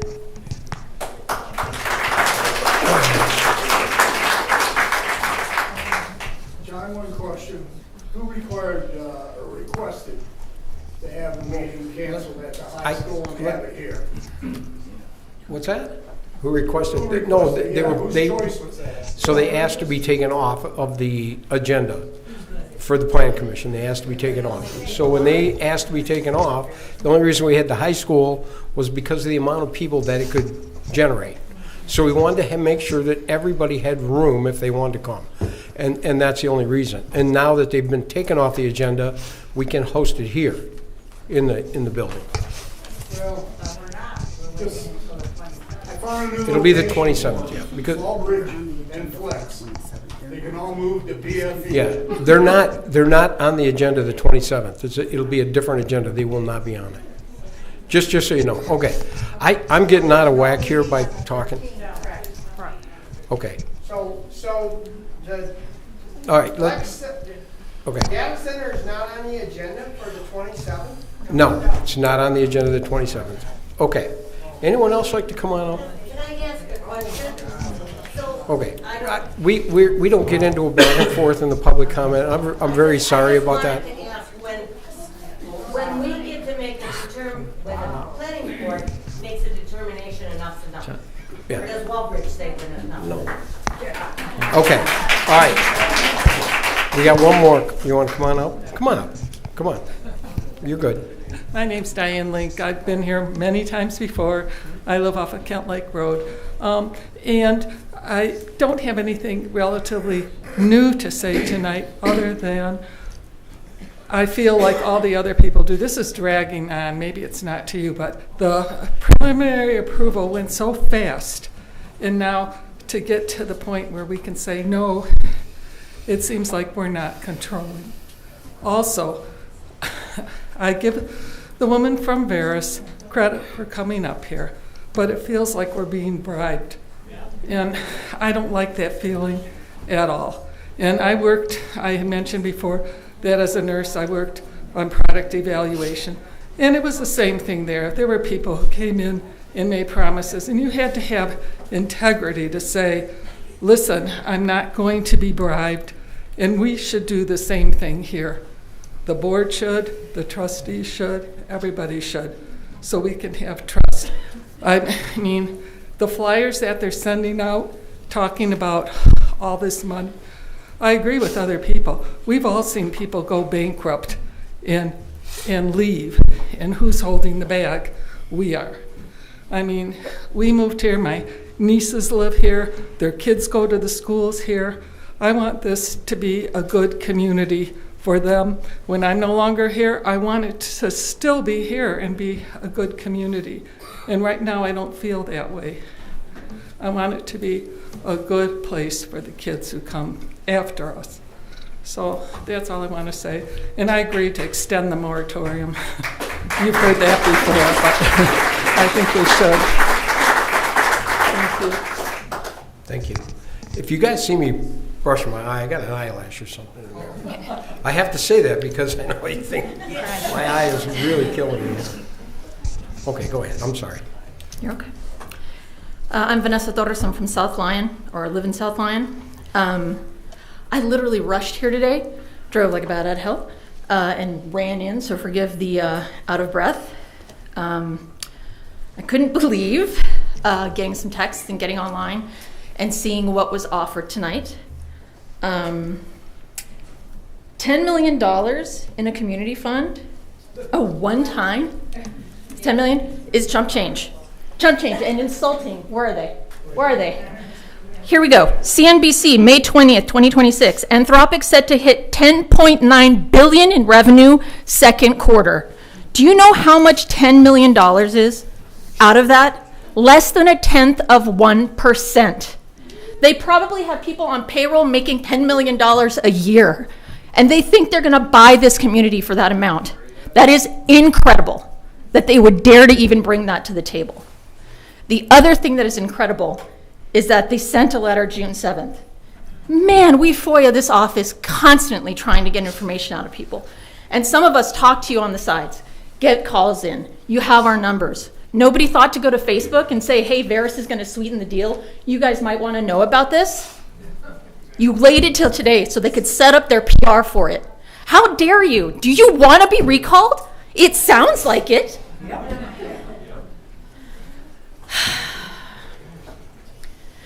You do not understand what you are up against here.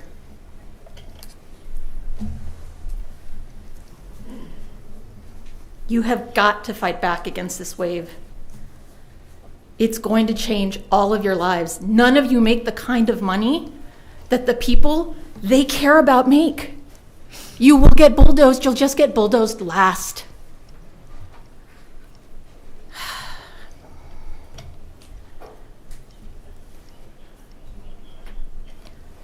Do not fall for this marketing BS. Your community needs you to have this be your last stand. If you go quietly into the night, history won't forgive you.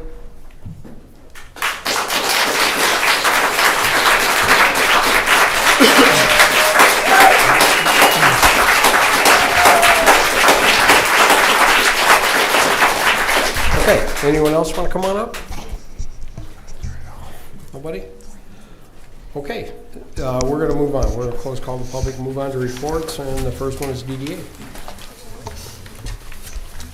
Good evening, everyone. Just some updates, highlights from the director's report that was submitted with your packets. We were able to do with our Economic Vitality Chair some business visits out to meet with the new owner at Freshly Fused and also the director over at Gildan Woods. Got a tour of their facility over there. Also had the opportunity to attend a business tour over at Design Group USA in our industrial district and find out a little bit more about their business. I also attended an MEDC visit over there to talk about job opportunities, recruiting potential with some of the local colleges. I had the opportunity to attend and help out with our June Music on the Grand concerts. We've had some weathers to contend with. The first night we had some threats of rain, and the second one a little bit of rain and heat. We're hoping that the temperatures get a little bit better for July's events, but we had over 100 people at each concert, so we were excited about that. We're expecting a larger crowd in July. But everything went smoothly. We had great bands that were participating, and our Touch-a-Truck event, a special thank you to our chairperson, Justine Jovanovski, for that project. We had over 1,000 people attend.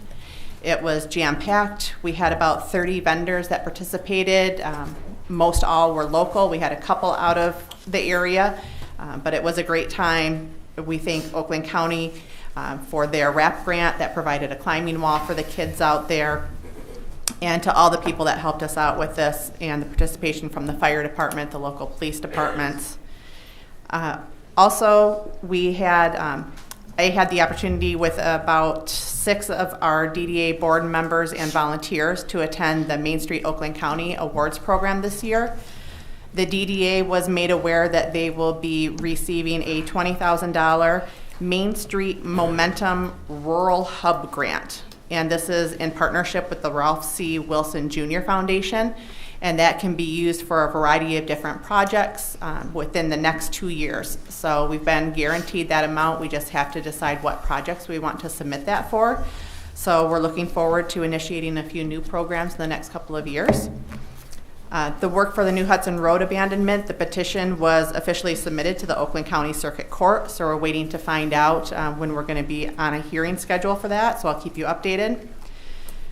I also had the opportunity to meet with a couple vendors out at the New Hudson Cemetery. We're looking at replacing the fencing out there that is in some, definitely needs some love for it.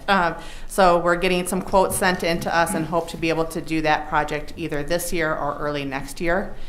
And we're also getting some quotes for painting the benches and trash cans and landscaping along Grand River between Milford Road and Pontiac Trail, where they're located on that side of the street.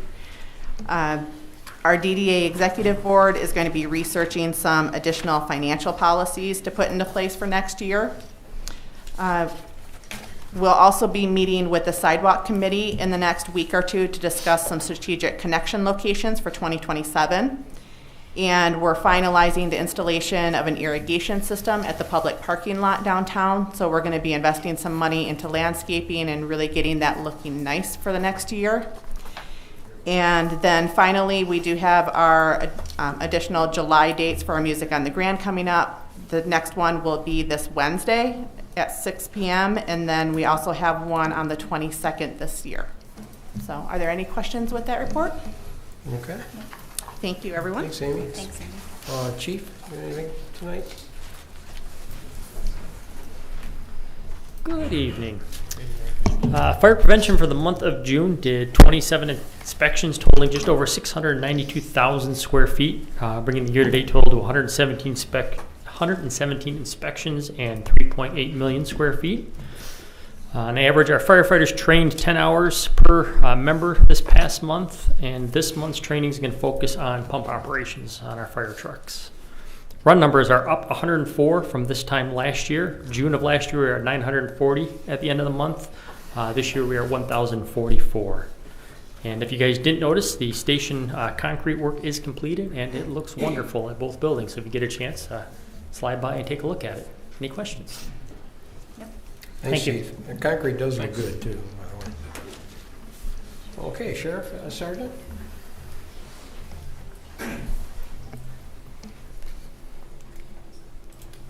Well, I don't really have anything to report. Lieutenant's gone. But he wanted to make sure that everybody got the triannual report, and if there are any questions about that, I'd be able to answer them. Okay. Thank you. Thanks, Sergeant. Thanks. Planning Commission.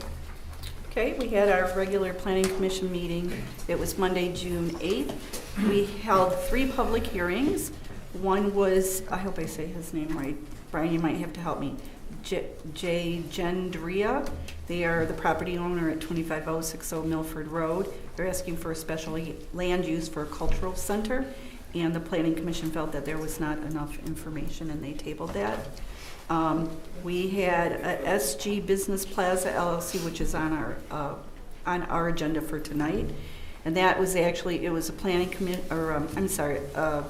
public hearing, and that inquires a special land use and a site plan.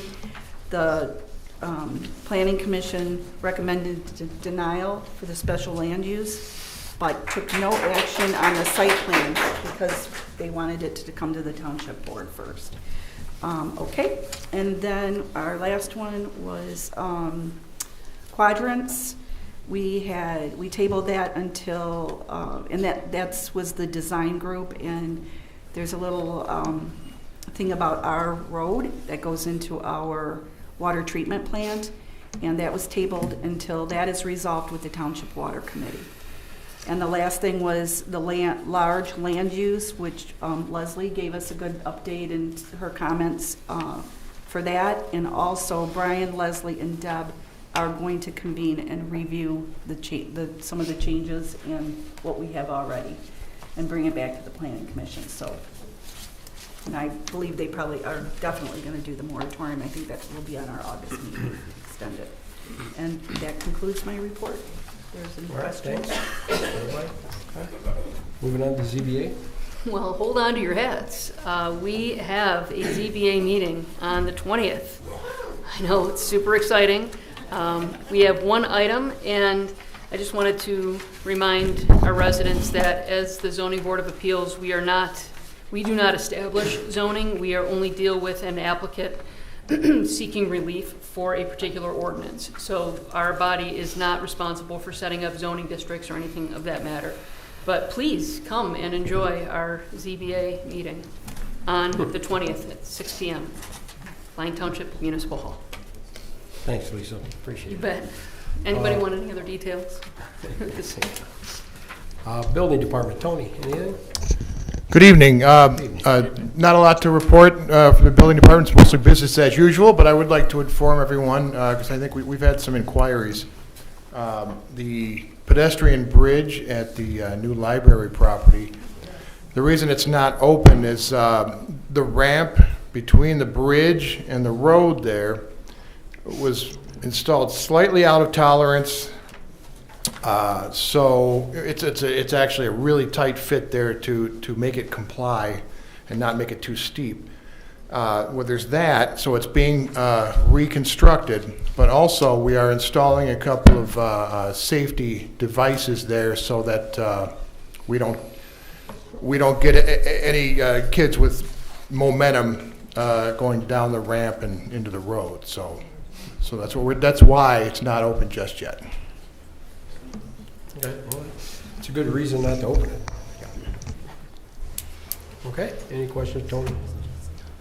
All right, on the water, the good news is the reactors are all wired now, and have them in testing mode. So we're testing the reactors. I'm hoping to turn them on by maybe a week or two. So we may have soft water coming out of South Hill. Again, with the brown water that we have, it's not a lack of water, it's just a rush of water. We have a whole pipe structure that has been doused with iron for 30 years. I mean, it's just been, there's never been a treatment to it. In the last 10 years, we've been treating the water.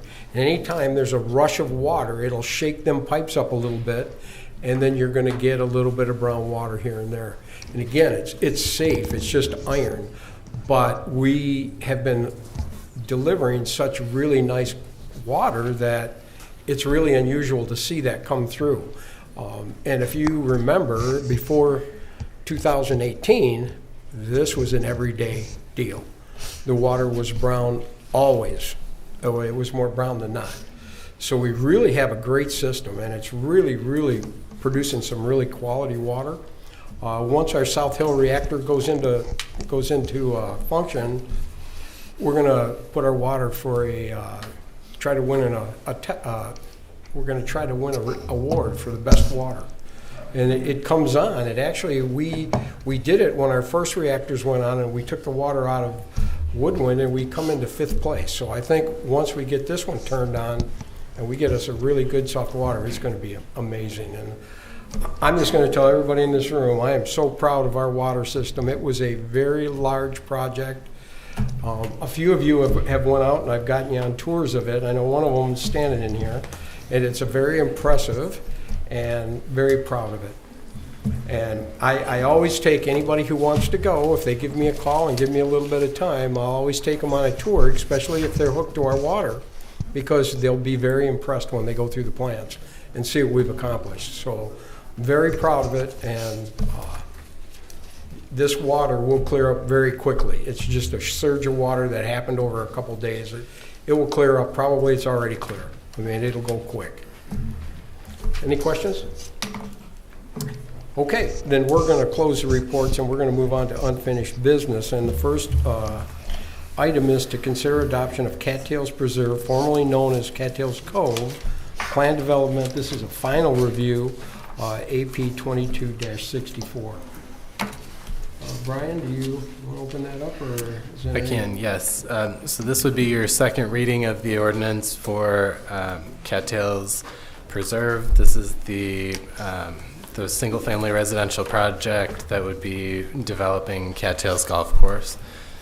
We reviewed all of the items last meeting. We had a few outstanding items that I believe you have a letter in your packet from the applicant team addressing some of those loose ends, and we believe that if you're satisfied with the resolution to those, it would be appropriate to approve this ordinance change. Okay. Thank you. Anyone have any questions? I have some questions regarding the soil erosion questions that I had last month. And so one of the things that I had asked last month, let me get to my notes. The first item was the Eagle permit, which I did see in the packet, and it was there right away. I also noticed that recently the RCOC information came through, so those were two items that I specifically asked for, and I'm glad to see. I was not terribly pleased, though, that I had specifically asked for emails or any kind of information from DTE dealing with the gas easement. That item was referenced in Leslie's letter, but you did not provide the information. I had to reach out to Leslie, ask for the email. She sent it to me, and I spoke with April Talaga to have that uploaded to the packet. So I'm a little bit disappointed that you said, "Oh, no problem. I'll be able to share that with you," and I didn't. I had to kind of hunt that down. We provided it to township consultants when we received it immediately. But you have to understand that when you provide it to the township consultants, and she's not the one asking, I asked for it, I wanted that provided to me. And you said, "Oh, yeah, no problem. We have no problem sharing that." Yeah, I don't think that was an intentional slight. I think it was Right. just a miscommunication. We Okay. provide almost everything to township consultants relative to the PUD or the PD, outside agency permits. That was just, that there was nothing intentional there. Okay. And then can you give me an idea of the stabilization measures? I did read in Leslie's letter, in her updated letter, that, well, let me see. Let me read right from that letter.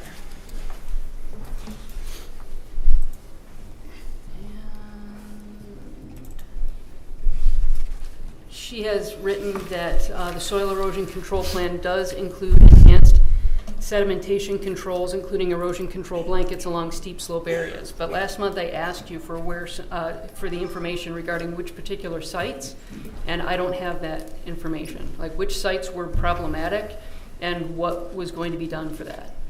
I'm not aware of any sites that were problematic. I think what I said last time, and I'll reiterate, is that we're going to comply with the approved plans and permits, meet all Oakland County standards. And in addition to that, we do have enhanced sedimentation controls. In fact, we have a stormwater operator, excuse me, that monitors the site on a weekly basis and after every rain event. And then if we have to institute BMPs, we do that, whether it's ditching or stabilization. No different than we've developed Woodlands of Lying, which is across the street, Meadows of Lying, which is next door, the many different jobs that we've done in Lying Township, not to mention all different municipalities throughout southeastern Michigan. I think our track record's pretty good. Okay, well, I do believe that Sean commented that really you may comply with what's expected from the county, but like when Leslie's got to go out and take care of that and check these items out because the county won't come out and check it, there seems to be a gap in some of those sedimentation controls. And just because you're meeting what the expectation is, it says, let's see, it's still concerning the amount of fill required, although reduced from the original grading plan, is still concerning due to soil erosion and sedimentation. It's difficult to stabilize and vegetate the side slopes throughout the entire development without there being impact to the regulated wetlands. Enhanced stabilization measures proposed by the design engineer should be identified on the soil erosion control plan. That was on her original letter, and on 6/24/26, her comment is that the soil erosion control plan does include enhanced sedimentation controls. But like I said, I asked you for where are these particular sites, and was told, oh yeah, we'd be happy to share that with you, but still don't have where those sites are, and I don't see if there has been an updated soil erosion control plan. Has there been a new one? So let me reiterate, you mentioned the original comment, we're not bringing any fill into the site, okay? So in terms of enhanced sedimentation control in other sites, I'm not sure exactly what you're asking for in terms of other communities in Lyon Township when you say other sites, if that's what you're asking for. When you say other sites. No. Maybe you can have the township engineer. Yeah, sure. Are you looking for which sites? So when we review this, we don't have their CAD files, so I can't tell you if it's fill or if it's cut. Most developers have their engineers try to have the sites balanced so they're not importing soils. But when you're designing the sanitary sewers and the storm sewers, that really governs your grading. And some of the lots have, I wouldn't say steep, it's just because they meet the standards, but there's a slope off the back, and those are the ones that are hard to stabilize. So I did verify after the last board meeting that they are planning to blanket those slopes, and that's how you would deal with that appropriately to avoid erosion into the storm water system or into the wetlands. If they're in violation, your stormwater agreement allows the township to shut them down. Right, okay. To repair. And I'm using like site as in building sites, not lot, so I apologize. No, that's okay. a poor word choice on my part. Okay. If that helps. Yes, I mean, I guess saying that you're hitting the bare minimum of what. Yeah, I'm not saying that. I didn't. What I say, I'm going to. Yes, you are. I mean, you didn't say it, but you're meeting the bare minimum because the minimum is this: what Oakland County says, and you're saying no, it's going to be okay, even though we know it's not really going to be okay, and you're meeting this requirement, But you're not going above and beyond. And I'm asking, hey, do you think you could go above and beyond knowing full well that these steeper slope areas, no amount of these blankets will really do the trick? I can almost guarantee that we don't do the minimum, and we won't do the minimum. Are you going above? Yes, Are you going above the expectation from the county? So if you want me to state on the record, we will go above and beyond if need be. So how does one know that it's needed? I'll let my engineer answer that question. So we are going above and beyond. We have minimum slope design criteria on the site. And in those areas where we're at 4-on-1 slopes along the wetlands, we have gone ahead above and beyond, because 4-on-1 slope is definitely establishable by seeding and normal mulch. We are going above and beyond based off the concern raised by the township consultant in order to put mulch blankets in those areas and double road silt fence along the wetland areas. Okay. Because so that's what. Hence the enhanced measures that were mentioned in the letter that Leslie wrote recently. Got it. So I could not find that, or maybe it was just really slow internet where I could pull that item up to know that that's what. So those areas. That's the soil erosion plan view that in you're our? seeing. Yes. And that is in the plans. Well, page. There's 127 sheets, so. Because I couldn't find it. It's page 82. Thank you. I will. In the sheet 43. It is. Hey Leslie, when you speak, would you speak in the microphone? Sure. I think they're having a hard time hearing. Sure. So this project, though, if Pulte wasn't proposing what they're calling the enhanced measures, they would still be able to get a permit from Oakland County. So they are going above what the county would require in addressing the concern. Okay. Then yeah, that's what I wanted to know, but I could not find that just because it must be old eyes or slow internet, or I just missed it. And to give you just a little bit of background, is we had some pretty significant, not by you guys, by a competitor of yours that had some pretty significant soil erosion discharges multiple times. So it is top of mind to everyone here to make sure the sites are stabilized. Sorry, Lisa. I was talking to Brian. Oh, no, I'm sorry, I interrupted you, so but.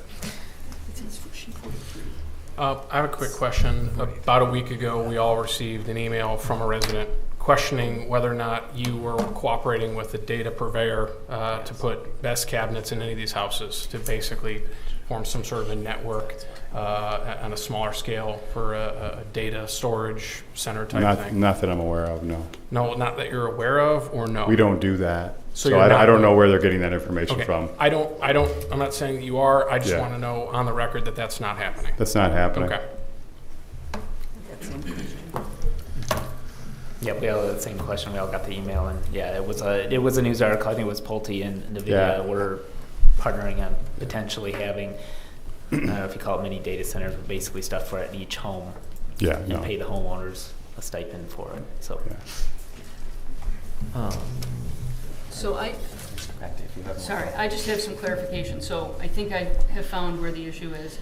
In one of the items, but of course now everything's loading and I can't open it.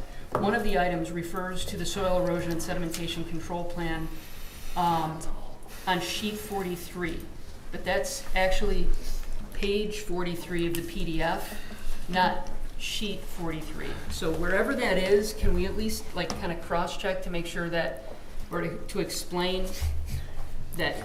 Thank you. But I can't find the letter because it's not loading now. Does anybody have the sheet 82? letter, I think. Okay.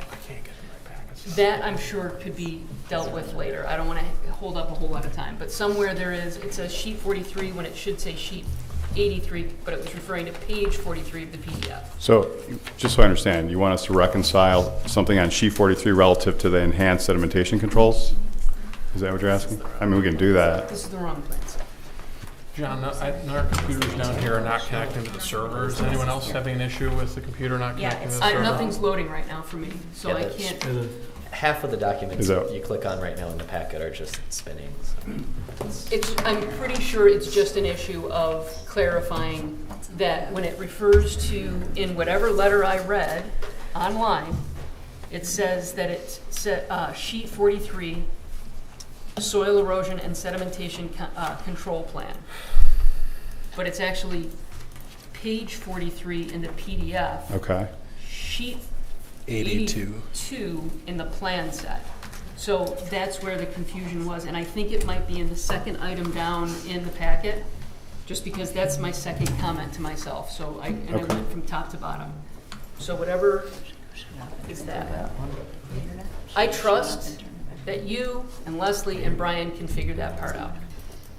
Okay. Thank you. Do you know what I'm talking about? I do. Yeah, Okay. I got it.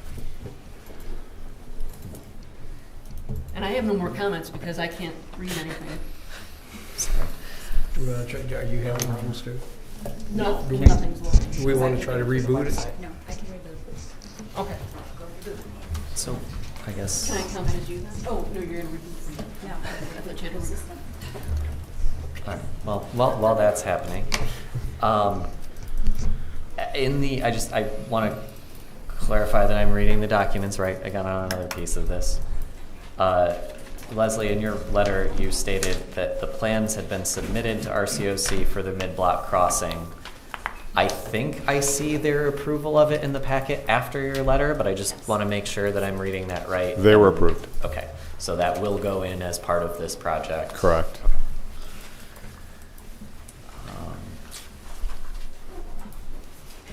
And then just to fill it so that I can be a little more confident in your response, can we, is it appropriate, can I ask Stephanie to come up and give a summary of her message to us We'll about? get to it. We'll get to it. Okay, we can wait for that. That's something I'd like to hit before we close this out. Is anybody else? Are you done? For now. I know you're not. Yeah, I'm done. No. Oh, you're gonna wait till it reboots? I can open all my stuff. That was my last comment. Okay. So, I'm good. Chris? Sean, anything? I covered the issue that I had to bring up, yeah. I mean, I would think, just to go really one step further, though, I mean, if that was something, Brian, that was going to be proposed at some point, they would have to come back here and get, because the use is so significantly different than just a standard neighborhood development, they would have to get an amendment to the development agreement. This isn't something they could just decide to do later. So there is no way that would comply with the ordinance. Correct. Yeah, Okay. that's not built into the PD agreement as it's written or as it's drafted today. So if it were proposed in the future, we wouldn't allow it unless an amendment was brought Right. back to the township. And to be Yes. clear, I'm not accusing you. I'm telling you that they're just concerns because of news that's been out. Yeah. And so the people who are here concerned about that need to know that you can't just leave here today and someone else can just go and do it. So Yeah. I'm just making sure. Well, I can tell you with regard to Pulte, we're not installing any sort of, whatever you want to call it on the house, data, facility, whatever that is. So I can go on the record and say it's not going to happen. Okay. And I just wanted to make sure everybody knew that it can't happen even if you want it to happen later. I'm not saying you do. I'm just Fine. saying, okay. All right, before we go, anyway, Stephanie, do you want us anything about that? Okay. Well, I mean, I think you could now. I mean, right, we're okay with that. I don't have a problem with it. Come on up, Stephanie. John, do you want the clock? John, do you want the clock back up? Yeah, you won't be more than 3 minutes, will you? No. Okay, no, I no, wasn't. you don't need to. You're good. So as you guys mentioned last week, I submitted a written letter regarding the Pulte Group's publicly announced partnership with SPAN and NVIDIA to deploy AI compute nodes known as XFRA units on newly built homes, but also able to be retrofit on any home that has SPAN panels on them. To be clear, I'm not against SPAN power panels. I think they have a place, but they can retrofit them on existing properties. And to be fair, there is not one bit of electrical on the utility plan in their plan. So they're not changing anything they've submitted to you guys by going back and doing this. That's why I asked the question. They only declare water and storm. So with respect to, I don't know where I'm getting this info. Sorry, to me that's not a commitment. Pulte Group's own press release said their VP of Strategic Sourcing is quoted by name in their own press release on this. And they're going forward with putting these on as prototypes. They have hundreds of homes that they're starting to roll out this fall, which is timing right along with this construction. Pulte puts a ton of homes in this neighborhood, or in our township, so that's my concern, right? So that's why I brought it to your guys' attention. Obviously, the small home computing nodes has been brought up with the moratorium, which is why I included Brian on the email as well. I know Deb has weighed in on it a couple times as well, and it's under a topic. So that's why I was asking if Pulte's willing to go on record that they have no intention and make that a binding condition of the approval, then great. But if they were to leave that door open, I think that if they're not willing to commit to that, then I think that ties in with questions about what could happen in the future. Brian, I guess just long term, I think possibly, since this is going to be a potential joint venture option that's out there, that I would kindly request that the township revisit the plan development application for preliminary or concept preliminary and final design to ask, if there are any existing or anticipated agreement for installation of computing hardware, distributed data processing equipment, or associated energy storage system in homes. Because then that way they would at least have to indicate an interest into you guys, because they don't declare electrical in the plans. So that would be my request.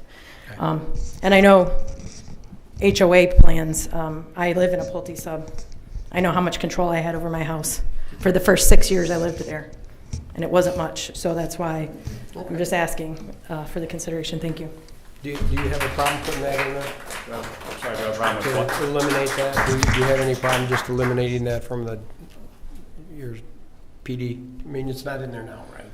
It's not in there now. So you'd have to come back to have that put, okay. Yeah, and the way the ordinance is written right now, a change in use for a PD, which is like adding something like this, does go through all those steps that Stephanie mentioned. It goes concept, preliminary, and final for any use changes. So that is the process that would go. I think it'd be a major amendment to the PD. Yeah, and have to it come would. back before you and go through the whole process. Yep. So okay, how would that actually, how would we catch that, I guess, Brian? Like say they build them, or they start building them, and then these would show up on the electrical permits, and they'd be reviewed and caught at that moment and say, whoa, we have a moratorium, it covers this. Yeah, the zoning administrator when come up with. So the way it happens for, let's just use a backup generator for a residential property. Similar connection, probably. Correct. That's a building department application that typically includes a mechanical and electrical permit underneath. That goes to the zoning administrator first, and because every plan development is a little bit different, he'll go to the plan development agreement and say, how does this deal with generators? Okay, because those are typically listed in our PD agreements, he's got guidance there. Right. But if somebody were to apply for one of these, he would not find any reference to it as a permitted use or a permitted accessory use or something like that. So he's going to kick it back as a denied permit. Okay, because my concern is that, it's not called out as something that they can do, but it's also not called out as something they can't do. And if it's new territory, and we know that we've found ourselves in a situation where words were interpreted in a way that they may not have been intended at the time they were written to allow a use in another case, I don't want to find ourselves back there. So I just want to make sure that we're saying that the interpretation as of now would be that would be denied as it stands if they were to put those on a plan, and that I don't need to try to put something into the PD agreement right now to explicitly exclude it. Correct. Okay. Yep.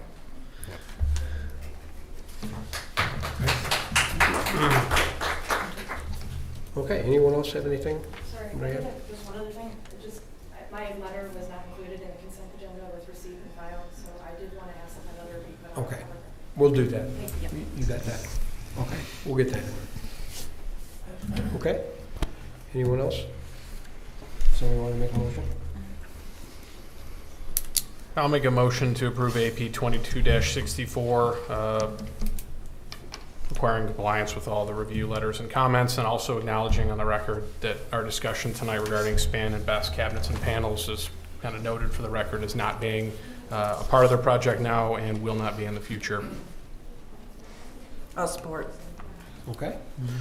We have a motion and support. All those in favor say aye. Aye. Any opposed? Okay. Matt, do we have to also approve the cattails ordinance that's in there for the zoning amendment? Yes. Okay, so I can make a motion to approve the zoning map amendment on number 0326. I'll support. All right, all those in favor say aye. Aye. Any opposed? Okay. Thank you. Thank you. All right, we're going to move on to new business. Our first item in new business, consideration of AP 24-01B, request for special land use approval by SG Business Plaza LLC. 5 buildings, each with its own drive-through, are proposed totaling 57,777 square feet for restaurant or retail purposes, which are permitted uses in the B3 General Business District. Drive-through requires special land use approval. Okay, so we're here tonight to talk about the 5 drive-throughs as a special use. Okay, Brian, do you want to start that? I will, thank you. And as your agenda item notes, retail uses are appropriate uses on this property. This is the property that's vacant directly across from Township Hall on the south side of Grand River Avenue.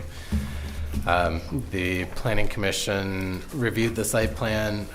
We've been working with the applicant team for several years now on revisions to get the plan to the Planning Commission with the note the entire time that we have drive-through uses that require a special land use. They're a subjective decision by the Planning Commission and the Township Board, subject to your special land use criteria.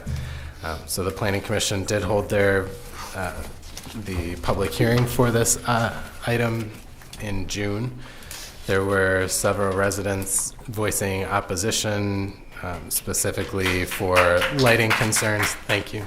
For lighting concerns, traffic concerns, sound concerns, access to the residential properties to the south, among others. So I won't list them all. We can reference the minutes from that Planning Commission public hearing.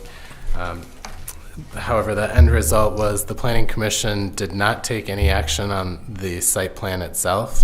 They are awaiting the decision on the special land use that is before you this evening. On the special land use, the Planning Commission recommended that the Township Board deny the project based on the findings that it did not meet all of the 9 special land use criteria. So I have noted a few of those, noted comments on all of those 9 criteria in our review letter dated June 24th. I can go through them specifically if you'd like, but ultimately we believe that there are potential issues in terms of compatibility with the residential properties to the south. There's topographic questions. Part of this site is significantly higher than the residential properties. I do think that there's also just a lot going on when there's 5 drive-throughs on a single site where you're sharing parking. And so there's a functionality aspect to this. One of your criteria is based on need, and the information that was submitted we don't find illustrates a need for 5 drive-throughs at this location. So ultimately, we agree with the Planning Commission's recommendation to deny the special land use. Ultimately, what that means for the site plan, if you were to go that route, is then the site plan can't go forward because the uses aren't permitted. So, Okay. So I'm looking at this, the site plan was not approved until this gets approved? it was essentially tabled until a decision was made on the use. All right, so the thing on the table tonight is a special land use for 5 drive-throughs on this one property. Correct. That's crazy. Yeah, before you talk, let me tell you, the township has a heartburn with a 1 drive-through, and you want to put 5 on one building, or 5 different buildings on one piece of property? I'm telling you, that's a non-starter. You can say what you want, but that's going to be a tough one for you. Yeah. Thank you. Just let him. Thank you. My name is Mo Abubars. Patricia, we've met, obviously, Brian. And we worked with the engineer for a while. So kind of get right into that. kind of observation. That's all we have to get into tonight. Yeah, now. right. 5 drive-throughs, that's Right. special land use. Yeah, yeah, and that observation specifically, obviously every site's a little different, right? Every development looks a little different. The way this geography just lays out, we kind of, looked at it in multiple ways. As Brian has mentioned, we've been looking at this for a while, and it is 11 acres, right? 1,500 feet wide. So it's, some people struggle getting approval for maybe a half-acre site or an acre site, right? So when you have an 11-acre site, there's a lot that you need to do to kind of make the value of the land, come out to where it makes sense, right? And so if you're a developer going through that, that's kind of the biggest challenge, right? So kind of just want to note that just based on five sounds like a lot if we're on an acre, right? But if, when you've got 11 acres, technically you can have 5 2-acre sites, right? Thank you. And if we had a 2-acre site and we asked for a drive-through, most places it would be okay, let's see if we can get you a drive-through, right? 1. And so that's kind of how this whole thing even came to be, just from the brainstorming, till we got to this point. So just a real quick synopsis. We went through a PowerPoint the last time we were here, so I'm not going to go through all the same stuff. I just had some of the high level stuff, just kind of reacquaint ourselves with the property. So it's 11 acres, 57,780 square feet. Available unit range, the way we're guesstimating, is about 1,600 square feet to 13,000-ish square feet. It is zone B3. This is what the site looks like. Kind of just some of the high level points there. So this is the design, the rendering from the architects. So as you can kind of see, it's hard to even see the last building because of how long of a site this is, right?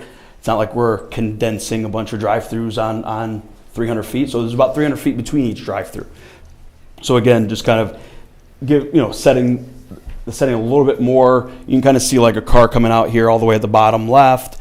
The next car that would be coming out would be, you can't even almost see the next one, right? So it's I get kind of the concern of, congesting 5 drive-throughs, but they are quite far apart. So we actually pulled some data from Lyon Township. So this is Esri's retail marketplace. So Lyon Township actually had a leakage report that was filed, a while back, or was pulled a while back. So went through that and kind of noticed that there's a ton of retail leakage. So whether it be general merchandise, restaurants, grocery, people are leaving this 3-mile radius is where we took the information from, and going to a Novi or a Wixom or whatnot to go to the local, Chipotle or Culver's or whatnot for food, to go and get, groceries from a Meijer or a Trader Joe's or whatnot. So that was kind of something that initially triggered this whole thing without really us digging so deep into it. We just knew the market. Some of the developers, the developing team lives in Lyon Township. So they kind of knew that, hey, there's a big need here. So, and this kind of actually just lays that same thing out for you. So $19.9 million worth of, restaurant food service leaving the township, right? Grocery, $23 million worth of grocery revenue leaving the township. And that's where that gap is. So for the need for these things, that's where it originated from. Circling back to what we had discussed in the last meeting, and what was on our PowerPoint was, if we wanted to bring Chipotle here today, if we wanted to bring Panda Express here today, if we wanted to bring Dairy Queen here today, if we wanted to bring Starbucks, any coffee, they're all going to request drive. They won't open up stores without those drive-throughs. Panera Bread is another one, right? There's not a Panera Bread here, right? So and that's where it triggers the need that is in question, right? It's not that, hey, we are requesting that Panera Bread, put a drive-through at this very special location. It's if Panera Bread wanted to open up a location here, we wanted to bring them here, they're not going to come without a drive-through being permitted. So that's kind of how this whole discussion kind of came to be. So, these are some of the other by right items that, could be built, right? It's first one, auto repair, oil change, drive-through, by the way, is permitted. Coin laundry, motel, those all permitted uses, right? So nobody's trying to build that. Obviously, it's just, trying to build kind of a nicer looking shopping center, high-end material, you know, and on top of that, again, I don't want to kind of go back to the same points. The developers were willing to actually pay to expand the road because there was a traffic study that we dug really deep on, right? That basically required, hey, you need more road to be able to pull that off. And so they came to the table before we ever even stepped in here and said, hey, we'll deliver that. We will actually pay for that. So that was kind of like a big sticking point, but I know the comments that came up last time, we didn't really get a chance to kind of voice our responses, if you will. There's a lot of concerns on light and on sound and things like that. As Brian mentioned, a retaining or masonry wall was kind of presented. I think somebody actually mentioned it here at the podium. Never even got a chance to kind of come back and agree or disagree with that. The arborvitaes and the trees and whatnot was actually going above and beyond just like a masonry wall from like a cost perspective, just from a look and things like that. But a masonry wall, was never really something that we were against. It was just something that we thought the township didn't want, right? But that I know that came up. I know Dan's also got has a few minutes he wanted to kind of discuss in regards to this. So I'll let him take over from here. But thank you very much. Thank you and good evening. My name is Dan Dalton and I appreciate the opportunity to be here. I represent SG Business Plaza. With this particular use, we are going above and beyond what's being requested by the zoning ordinance. If we were going to develop this under the current zoning plan, we could have the businesses there, but not the drive-throughs. Our plans for the vegetation in the back is above the ordinance. Our plans for the design is above the ordinance. We are trying to be really good neighbors to make this a preeminent plan. And the reason for that is not only that our clients are residents of Lyon Township, but it's because we want to make this a showpiece. This is something that doesn't exist within the township. We want to make this a great element in a great part of this community. Our proposed use is similar to the one that the board approved at 22990 Pontiac Trail for Dunkin' Donuts. Dunkin' is a property that is Zone B2.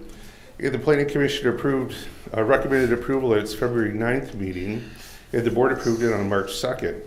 Our proposal is also similar to the Culver's development that was proposed on December 14th, 2020.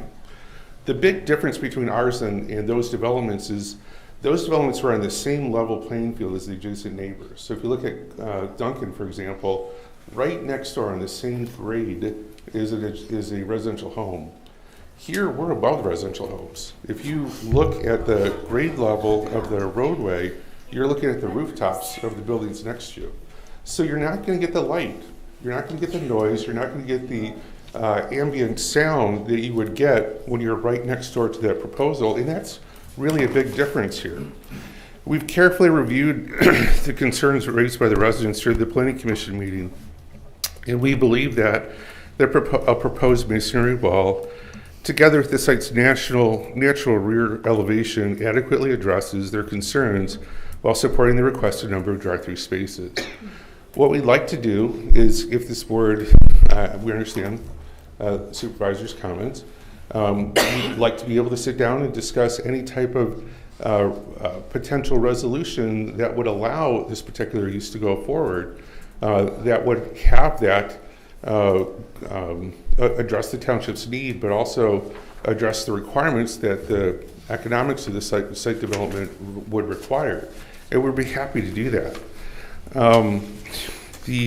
Again, this is an interesting site because it's 1,600 square foot on the roadway, and the depth is limited, so there's just so much that you can do for this particular project. At the end of the day, our client's goal is to develop a retail center that is responsive to current and future consumer needs and demands while meeting the evolving requirements of prospective tenants and market demand. So whether it's a Chipotle or a CVS or a bank or a credit union, they're all going to require some type of drive-through service. Again, we're happy to sit down and have those discussions with you. We believe from our traffic consultants, by adding an additional lane here in Grand River, it helps this particular use and proposal as well as for the township offices too. You're going to gain additional safety and additional lane and usage for that particular area as well. So with that, if the board has any specific questions, happy to address or answer those. And go from there. Okay, well, I've kind of said mine, so I go ahead. I already voiced my opinion at the Planning Commission. I will never support 5 drive-throughs.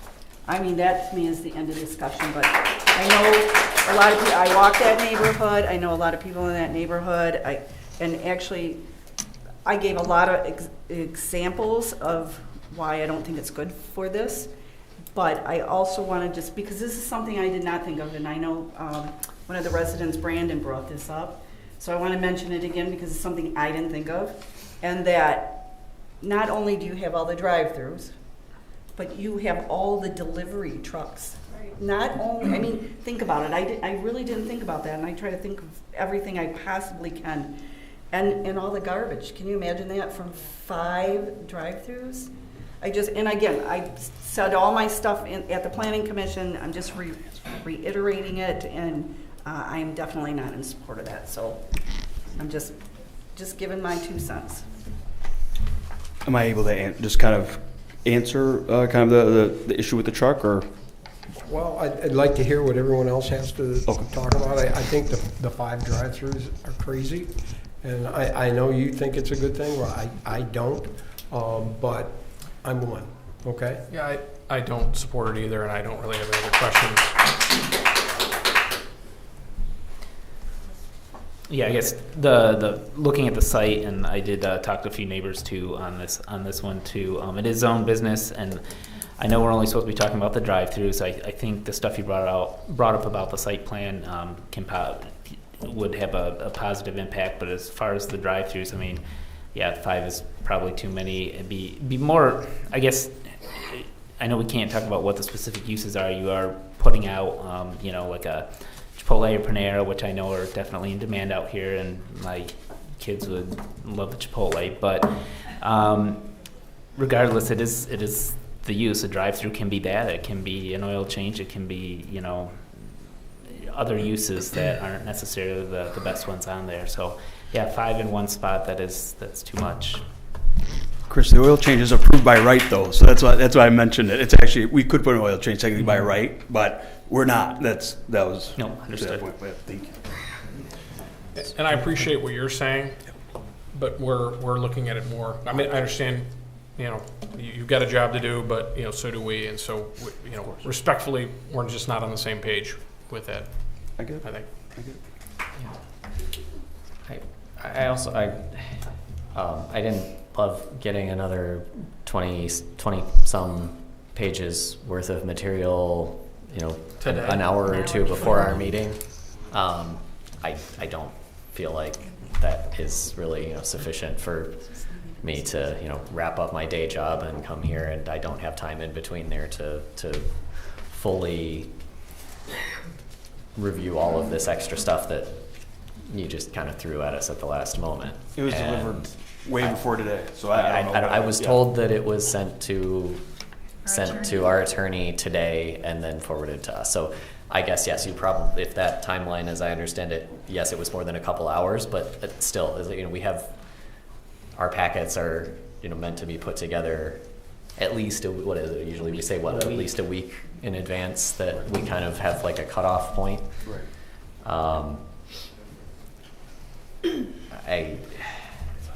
It's a lot. You're not giving us really like a good understanding either of what's food service drive-through, what's retail drive-through. You say you might have both, but what's the blend? Those things behave differently. A pharmacy drive-through window that's probably going to close at 7 p.m. is different than a quick service restaurant that's going to be, I think we capped at 10 p.m. or something as their end time. But those are different. It's different uses. Your retail analysis you just threw up, was reading down at the bottom there, that was 2017 retail data. Yeah, it was pulled from Lyon Township's website. Right, but it's like, I don't know, I don't look at that and necessarily say that's good current justification for a market need, meeting that component of this. And then you cite things like, you call out, like you listed like a Taco Bell and a Starbucks. Well, those already have a presence in the thing. You talk about developments in the space where, oh, Chick-fil-A is only doing this. You're not going to put a Chick-fil-A on that. They need multiple stacking lanes. Right. And looking at that drawing again, it's like, yeah, you made the comparison of a 2 acre parcel. Why wouldn't you give me a drive-through? This is just 5 of them spread at the same rate. But you have 2 entrance and exit points. You have 1 fire lane in the back. You have, like, that just sounds like a stacking nightmare, even without considering the residents and the impact on them before we get to that point. There's safety concerns. I could keep going, but I don't think that I don't think this is going to move forward in its current state. Yeah, so. I think the biggest thing is like it's not a fast food drive-through. Like no fast food restaurant would ever allow. But that's what you're giving as an example, and you're telling us that. I mean, I guess maybe it's a quibble over Panera Taco Bell versus Panera. Right, but yeah. We won't put it. There's no Taco Bell. Taco Bell's already in the market, right? Taco Bell wouldn't even go at a place like this, right? Like that's kind of the whole point is that the depth of this property would never allow for a Taco Bell or McDonald's or any of those guys. So that was where we're trying to make that very clear that like you're looking for like a 3-stack Panera. Like I go Panera once, twice a week. I'm always the second car in line, always. Never been more. You know what I mean? So like that type of stacking. Obviously, every city would probably still require 13 cars or something like that as part of the ordinance. But there's almost never more than 2 or 3 cars on a Panera drive-through, right? So those are the you couldn't fit a McDonald's drive-through on this site, period. So like that was kind of the point we were making at the last meeting, but we didn't really get into it too far. But that was the thing we wanted to make very clear, right? So I guess on a future attempt, I would maybe want some more fleshed out, realistic examples or something like that. But whatever use you end up having for this site. And I guess the other thing I'll just briefly touch on is you draw a comparison to the Dunkin' that just was recently approved. But in that scenario, the residents came in. The residents basically came to an agreement. Everybody got to a point they were, maybe not thrilled with it, but they were comfortable, I think, with the concessions that were made and the restrictions that were put in place. We don't have that here. The people that are behind you are not happy about this. And there's also a difference there where that Dunkin' went into a building that, while not fast food, it did have a pre-existing drive-through use. So that's a fundamentally different situation where I'm looking at that from a different bar kind of to meet than a greenfield project. Yeah, and the reason we came, even though there was a denial, right, is to take it to that next step. Obviously, the data center conversation, we can't, ignore the elephant in the room, right? It takes a lot of air out of the room. We're here to actually give and take and figure out what would appease everyone, by the way. So I know it doesn't feel that way, but that's why we decided to come back. I would suggest maybe, none of it doesn't obviously. Yeah, I don't know if you guys, how much engagement you've had with the residents behind you, but might be a good step in the process to kind of workshop some potential uses. Yeah. So Okay. Well, let's keep it here. I have some questions. Are you done? Go ahead. Yeah. So you had made a comment that that this will sit higher than the residents. Is that what you said? Yeah, it's a higher grade.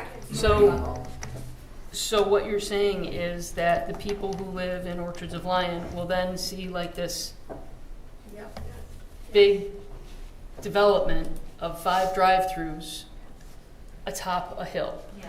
They'll see excuse me, if we go forward. They'll see a masonry wall, they'll see vegetation, they'll see all of the shading and softening that we could possibly put up there to eliminate that particular issue. I mean, I understand that there's a wall and then there's going to be some screening, but there's, No, well, like- they, Please. It Can is we, so hard let to have let a us get through conversation. this, okay, please? But Thank you. Can I just, Lisa, can I just say one thing? They Yes. did not present a wall at the right, planning you commission. required it. Yeah, or if that, you said We didn't that, require it, we denied it. yes. But they never produced the wall. But the There was no conversation wall. was that They- if it were to move forward, there would be a wall. If. No. It was Okay. requested by like the people that were commenting. Got it. Right? Okay. A couple people mentioned it. All right, thank you for the clarification. So essentially, you have arborvitae and 5 drive-throughs atop a hill. Is that what I'm? You're a higher elevation, correct? Yes, I got it. You're kind of. So that's really ugly. Well, there's buildings. I'll probably be criticized for that. So additionally, I would agree with Robert that it's unacceptable that 4 attachments were received at 4:34. And as much as I respect or appreciate that April gave me a call and left me a message, that's fantastic, because I never would have looked to, you know, in that short period of time between 4:34 and trying to make dinner and then making it up here. So that's not appropriate for us, but it's even more offensive to the residents, because the residents are using these packets. That's what the residents are looking to our online packets for information. So having something pop up there at 4:34 is not okay. I don't think that there is a need that has been demonstrated. I do have a question though. Do your clients who do live in the township live in Orchards of Lyon? Not an Orchard line, but Right, like so about a mile back. okay, so a mile away is very, very different. So don't pull this out like, oh, well, our clients live in the township and they care about it. They don't live in Orchards of Lyon and the proximity of that neighborhood.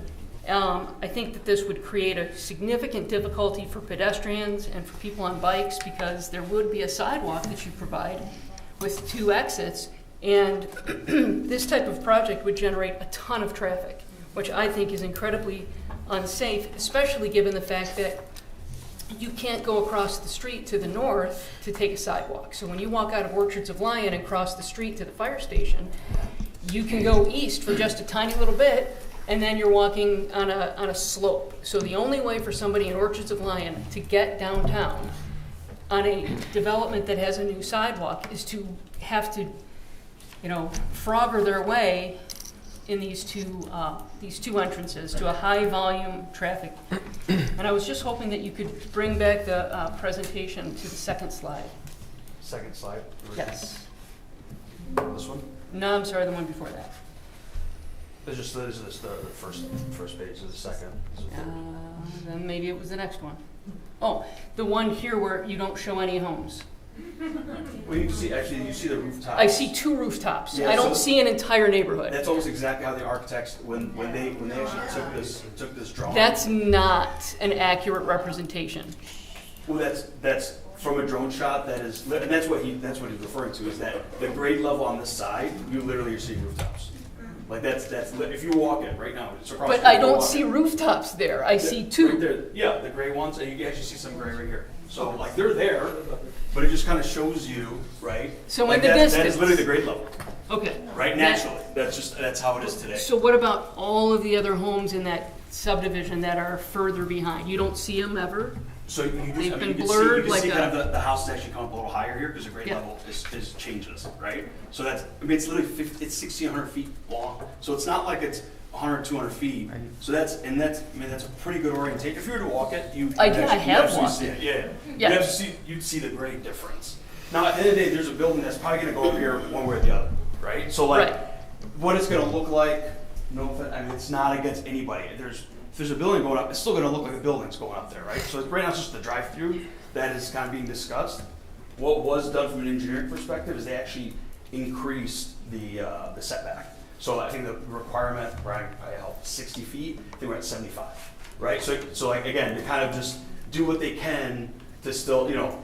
I mean, at the end of the day, we have to provide parking, right? So Right. there's still Okay. things But that you come can't on. have, right? Like, oh, they Yeah. increased the setback like Well, 15 you feet. can have 100, Come on. you have 100,000 square feet of building here, and it's like almost half because of the need of the space between the Okay. buildings to make it look more appealing. Well, right. So like that was kind of the whole idea. Is You can have one long shot and it would be really ugly and it would still meet all the requirements. No drive-through, right? But it would be really ugly, you know? So the idea was that, you know, you're making little boxes. You make little boxes, you're taking away from rentable square footage, in essence, to make development work. The drive-throughs pay more of a premium, right? So that's kind of how that balance goes. That still does not work for this part of our township. The buildings are the buildings. So that's, you know, unfortunately, it's... And the drive-throughs are the drive-throughs. 100%. So the drive-throughs are not going to work. Yeah, but like the hill and things like that, unfortunately, aren't. That's how that land lays, right? Right, So. but the drive-throughs are not going to fit in this community. Is there a number of drive-throughs that would fit in any development? You know what I mean? Like if it was. Okay, well, tonight we have 5, so let's get back to the 5 drive-throughs. Are you done, Lisa? Yes, I am. Thank Okay, Sean, you had Yeah, one? Mr. Dalton, you made a comment after I had said very little at the beginning, and I wanted to come back to it and draw a distinction between this particular application and the 2 examples that you gave. And Rob, you hit on one of them in particular that was previously, it is an existing building, was previously a drive-through use. I'm not sure if you're familiar with Pontiac Trail, in particular the east side of Pontiac Trail, and you know, most people don't know where the city and the township begin and end there. It's a patchwork quilt. But I'll tell you, on the east side of Pontiac Trail, there are no homes. There are no homes on the east side of Pontiac Trail in either the city or the township. There are a few houses on the west side of Pontiac Trail that are in the city of South Lyon, but not in Lyon Township. And I think it's important to recognize that a couple of the criteria which are applied to every application when you're evaluating it for special land use are traffic impact and compatibility with adjacent uses. Those are 2 that Brian called out during his review and that were issues at the Planning Commission. I think that there needs to be a distinction made between, again, a greenfield development here where there's nothing like it around it. It is not in any way, what you're asking to do is not only incompatible with what's behind you, it's not compatible with really anything else down the corridor at all in that stretch of Grand River for a mile in each direction probably, maybe more.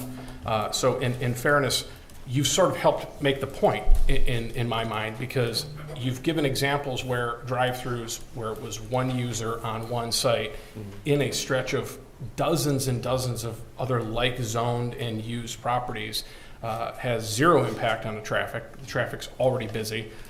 People are coming in and out of that flow of traffic, as opposed to it being a destination where people will potentially drive. I mean, my son got in the car, and I don't know which Chipotle he drove to tonight to get food for himself, but it was not in this town. So he drove 20 minutes to the east or west to go to Chipotle, and you know, people will do that. People will come from miles around to come to this place, because what you're talking about is a pretty heavy concentration of commercial use with 5 drive-throughs, and all the uses you've ticked off, all those. You know, I'm going to hear an earful probably when I get home tonight, because my kids will probably, again, drive 15 or 20 minutes to go to all the places that you're trying to attract here. But it's not in the right place, and the intensity is just too high. It is, there would be a catastrophic impact in my mind on the traffic, and it is not at all compatible with the adjacent uses. And again, I'm not just talking about the residential behind it, I'm talking about the entire stretch of Grand River on either side for quite a distance. So the examples you gave are very unlike this particular example, and that needs to be stated for the record. Okay, just briefly respond. It's vacant land with just a couple houses, so you're not going to find anything compatible on that particular stretch in this particular area. So unless you're going to put another barn up there, which is not going to happen, you're just not going to find a compatible use. What we're bringing to the township is something you don't have and something that you need, which people want, which is these fast casual restaurants, not McDonald's, not Burger King, not Taco Bell, the Panda Express, the Chipotle's. Again, and it's not just restaurants, it's credit unions, banks, it's pharmacies, places that if you're going to develop, you're going to have a drive-through. And that's just the nature of the market for those areas. If you don't have that, then you'll have a regular strip center. So you're going to have a dry cleaner. You're going to have whatever you'll see in a strip center. And I think these uses are just so much better and nicer and more upscale that this community, I think, desires and needs and wants. I think it's the better fit than what is it as by right use. Well, and with all due respect, again, I disagree. We have areas for exactly what you're talking about, like up on the Ring Road area north of Grand River. You'll see all the examples that you've just ticked off. They're all up there, and they're all away from single-family residential. And same with Pontiac Trail, where that district has existed for decades and decades, and one closes and another one opens, but it's all plugging in basically the same type of use that largely goes unnoticed, because that is no one who lives adjacent to Pontiac Trail is going to be upset by a Dunkin' Donuts going into an old bank drive-through, except for that first guy. And like Rob said, we addressed those uses. It's sort of like lost in all the rest of that commercial center. This is, again, very different, and while you have the right to develop this commercially, and we're not disputing that here, it's that next level that you're asking for that's a bridge too far. You're asking for all these drive-throughs, and it's, as we've discussed tonight, too much. The traffic impact is too high. The incompatibility with the adjacent uses is stark. Well, with that, is there a specific number of drive-throughs? If we went back to the drawing board. That's, unfortunately for us, yeah. That's not up to us to put together. That's up to you. And, we've talked about it, and I would like to put a motion on the table before we bring comment. Yeah. So does anyone want to put a motion on the table? Want me to make a motion? I'm happy to do that unless you want to do it. No, go ahead. I'll make a motion in the case of AP 24-01B that we deny the request for the 5 drive-throughs at the SG Business Plaza, citing the McKenna letter dated June 24th of 26 and the Planning Commission recommendation, and in specific the negative traffic impact, the incompatibility with adjacent uses, and the lack of demonstrated market need. I'll support that. All right, we have a motion in support. Now, I do want to open it up if there's anyone in the public that wants to speak. We have a motion to deny on the table, just so everyone here knows. I just want to apologize if I was rude at the Planning Commission. I was emotional. So I just wanted to say that before I started. Before I begin, part of the reason I got so emotional last time is because these guys are taking liberty with their rooftops. This is my bedroom window. So this is drive-through lights directly into my bedroom and my children's bedroom windows. They are doing their best to hide how actually impeding this will be in my children's bedrooms. He wants to keep talking about Chipotle and Dunkin' Donuts and all that. I looked at Brighton, and you brought up the Dunkin' Donuts that's going in. And by the way, thanks for stealing my thunder. I was going to bring up that because I read that letter too, and I was like, that's incredibly disingenuous that they're putting this property on here. But all these Chipotle's, Panda Express, coffee that are in Brighton, and they close at 10, 11 o'clock at night. Whether it's one drive-through, whether it's 2, whether it's 5, that's drive-through window. That's traffic in my window all day, every day. And like Patty brought up, what time do they do deliveries for food and garbage? It's going to be between 4 and 6 a.m. every single morning, where I'm going to have to hear that in 5 different restaurants. He's also talked about bringing in boutique grocery stores, whether that is a Trader Joe's or another Indian grocer that we in the area, because there's a lot of. I'm not being disparaging to them, but there's going to be a lot of deliveries to these, and we are right. That hill is right, and I don't know how much of that they take into account from the distance from my property, but that hill is quite steep. And if they originally didn't have this masonry wall and they wanted to just protect my family with trees, God forbid somebody is drunk or has a medical emergency, you saw that picture, they come crashing down that hill. There's nothing stopping them from my children's playhouse or my house. And they want to also say that they're being good stewards and that but now they want to come to the table with the masonry wall. First, that wasn't on the original plan, so they'd have to submit something new. But secondly, again, I showed you the picture. They'd have to build a 20-foot tall wall for me not to see lighting constantly. The sheriff's office, the police officer's cars come into my bedroom window, which is fine. It's from time to time. But from 6 a.m. in the morning till 10, 11 p.m. at night, I'm just going to have constant, not to mention the constant draw of 5 different drive-thrus, talking, children, loud music cars, because the way that is, all 5 of them are going to go across the back of our property. So what is that? That's 5 restaurants worth of cars banging music, talking loudly. We'll have no reprieve whatsoever. And they want to keep basically, I don't want to say threatening, but we can put up whatever we want here. But that's true. Whether it is a doctor's office, whether it is some sort of other commercial those close at 5, 6, maybe 7 o'clock at night. I would get some reprieve. Yes, I'm not a fool. I knew at some point in the 10 years I've lived here, this would get developed. But I never once expected that there would be drive-through lanes with 5 different trash bins, or well, no, 11 buildings. So 11 different trash bins that, again, are going to be picked up before my children have to wake up for school every morning. Like, that's just unacceptable, regardless if it is 1 or 5.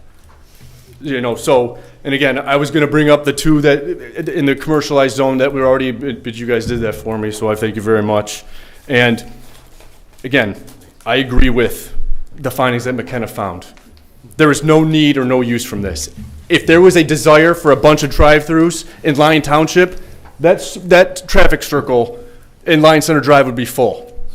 People wouldn't have been calling for your heads back in 2020 when you allowed the Jeep dealership in the apartment complex, because guess what? If that was so desirable for more food and more retail, that would have been developed by now. This is the only time that this road is ever gets the desirable need is when 96 is closed. Other than that, the only people that drive down this street are people that live here. So thank you very much. It seems like you're all on our side, that this is not, it's not about us wanting to keep our way of life and not want something built behind us. That has nothing to do with it. If you want us to put an oil change in there that's going to close at 6 o'clock, by all means, go ahead and do that. But what is not acceptable is drive-throughs that are going to be putting cars and sound into my house, my neighbor's house, where I'm not going to be able to sit out on my porch with my window open because of the constant noise and sound pollution. And God forbid, like I said, if they don't put that wall up, who knows what kind of danger that they'd be putting everybody in our neighborhood in. So, and thank you for your time. Again, I apologize if I was rude at the last meeting. It was unintended. Have a good night. Hi, my name is Maha Maddox. Could you pull that down so we can hear you? Okay, thank you. I'm not anyway. I have lived in the community for 24 years, and I've seen, I don't know if you recall, if you've been here, Pat, you've seen Potter's go out of business, a fine establishment. We had a Mexican place here, went out of business also. We have the Drought Horse going out of business. The other day I was headed to go down Grand River and there was an accident. I couldn't even get out of my subdivision to turn right to go in that direction, whatever. And there's, you know what, whenever, we all know when there's an accident, Grand River is backed up. He's talking about Chipotle. I don't mind driving over by 12 Oaks Mall to go there. Talk about Culver's, there's one just down the road from us. It just boggles my mind that someone in this day and age would think of putting 5 drive-throughs. We have probably, when kids trick or treat, we have almost 300 kids. This is a family community. And I just can't see the noise level, the trash. We are dealing with skunks right now. You can't even let your dog go out because there's skunks in the area. There's rabbits. Once in a while you'll see a deer come up. And I just, you know what? When I moved here, that was the very first thing I asked, what would happen above us on the hill? And here it is 24 years later, and I'm looking at 5 drive-throughs. We were told it would be a retail, maybe a doctor's office, maybe a nail salon. And he's saying these things are going to be ugly. If it's your business, you're going to make it look good, no matter what it is, correct? But I just cannot. My house sits at the highest top of the hill there. And I can see, like I said last time at the meeting, I can see the lights from the township here. I am level. I mean, my hill is probably high, you know, my house is higher than what looking out at. I have to look down at the, you know? So I just can't imagine anybody thinking in their right mind that this is even going to go through. Sure, maybe at first people will be excited, it's a drive-through, but you know what? They're going to lose out. People are not. A 2-lane road, 3-lane, there's just not enough room. With all our emergency vehicles trying to get through, let's say there's an accident, somebody gets hurt, has a heart attack in the drive-through or whatever it's going to be, is the emergency vehicles going to be able to get in there and get out? And you got to turn left. Which way is the hospital? Unless you're going to go a different direction, which will take longer. And usually they take you to the nearest hospital, which is Providence Park. They can't make a right-hand turn out of there, can they? Well, maybe because it's an emergency vehicle. But please support the community, the people of this township, and let them do something else. I'm sure they can come up with a better plan than 5 drive-throughs. Thank you so much. Thank you. Okay, we got to try to keep these to 3 minutes. I'm not timing you. I'm just trying to be. I'll be real Thank fast. It sounds like you all understand what we feel. You've brought up many of the same concerns that we have, the safety, the traffic. It's not a good fit for where they want to put it. I'm not delusional. I know it will be developed at some point, but this isn't the right project. And I implore you to keep that in mind. Thank you. Thank you. My name's Leanne Prather, and my house was pictured in one of those beautiful renderings, by the way. I'm going to say this is what I said the last time. I could verbatim repeat what my speech was, but all I'm going to say is thank you for your engagement. I know you feel us, and we could empathize with you as well. But I would implore you not to devalue the quality of our lives along with the value of our homes, just to satisfy some need. Thank you. Hi, Kelly Sullivan. I live in Orchards of Lyon, and I thank you for your comments of support. One thing that I haven't heard a lot about was that those drive-throughs are directly across from our sheriff's office and a fire station. And because they need to be able to get in and out of those facilities quickly for the safety of all of us, when I think of all of the traffic, people turning left, turning right, people trying to get out of our neighborhood, I'm glad that you're leaning toward not approving this development. Thank you. I'll be quick as well. Thank you all. I appreciate your comments and the questions so that you could make sure you had the understandings. That was helpful. Just a couple of things I wanted to comment. We can go back and watch, I think, but the Mason wall was commented tonight, I believe, by the person standing here. I hadn't heard it before either, but I thought that it was said that there was going to be one. So I think looking over the documents is probably a really good idea at that point if those comments are going to be made here at this podium. One thing is about the traffic. I think it's important to readdress. I know you all are seeing that and hearing that, but we did have our rollover accident a couple weeks ago at Jimmy John's. Truly unfortunate. Obviously, that road's handling a lot there, so this could be in the same situation. I was up in Gaylord for a funeral a couple weeks ago. I did go by the site that he mentioned. That road is much bigger than this road. Just adding a turn lane to this road doesn't equate to the smaller location that was mentioned by the representative in the last meeting, where he said the Gaylord property, I believe it was a smaller property. So that's another thing to kind of check it as we go further. I know you guys are all making notes and things like that. So the other comment that was made in the last meeting, and I didn't get to stay until the end last time, they said something about this being part of a downtown development. The representative from the presenter said that this would be part of it. But I didn't think that we were really doing downtown development on this side because we don't have the sidewalks here. Obviously those could come, but just a few more things to add to all your notes. I know you guys are full. Thank you. Have a good night. Thank you.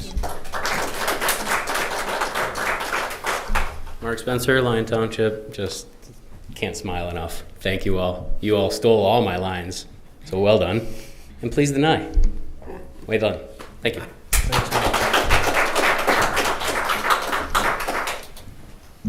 I think what you're doing for this community is absolutely wonderful. The time and the thought that was put into it.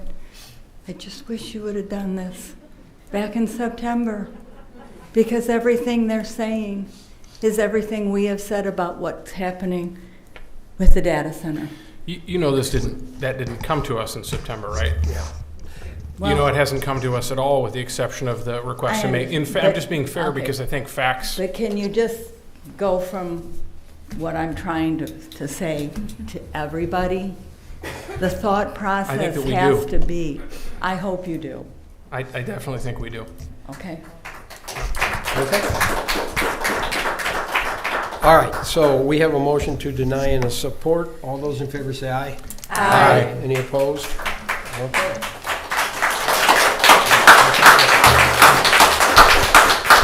All right, we got to move on to the consideration of Resolution 2026-15, approving library operating millage ballot language for November 3rd, 2026 election. Hello. How you doing? Don't let him get his stuff. Is that it?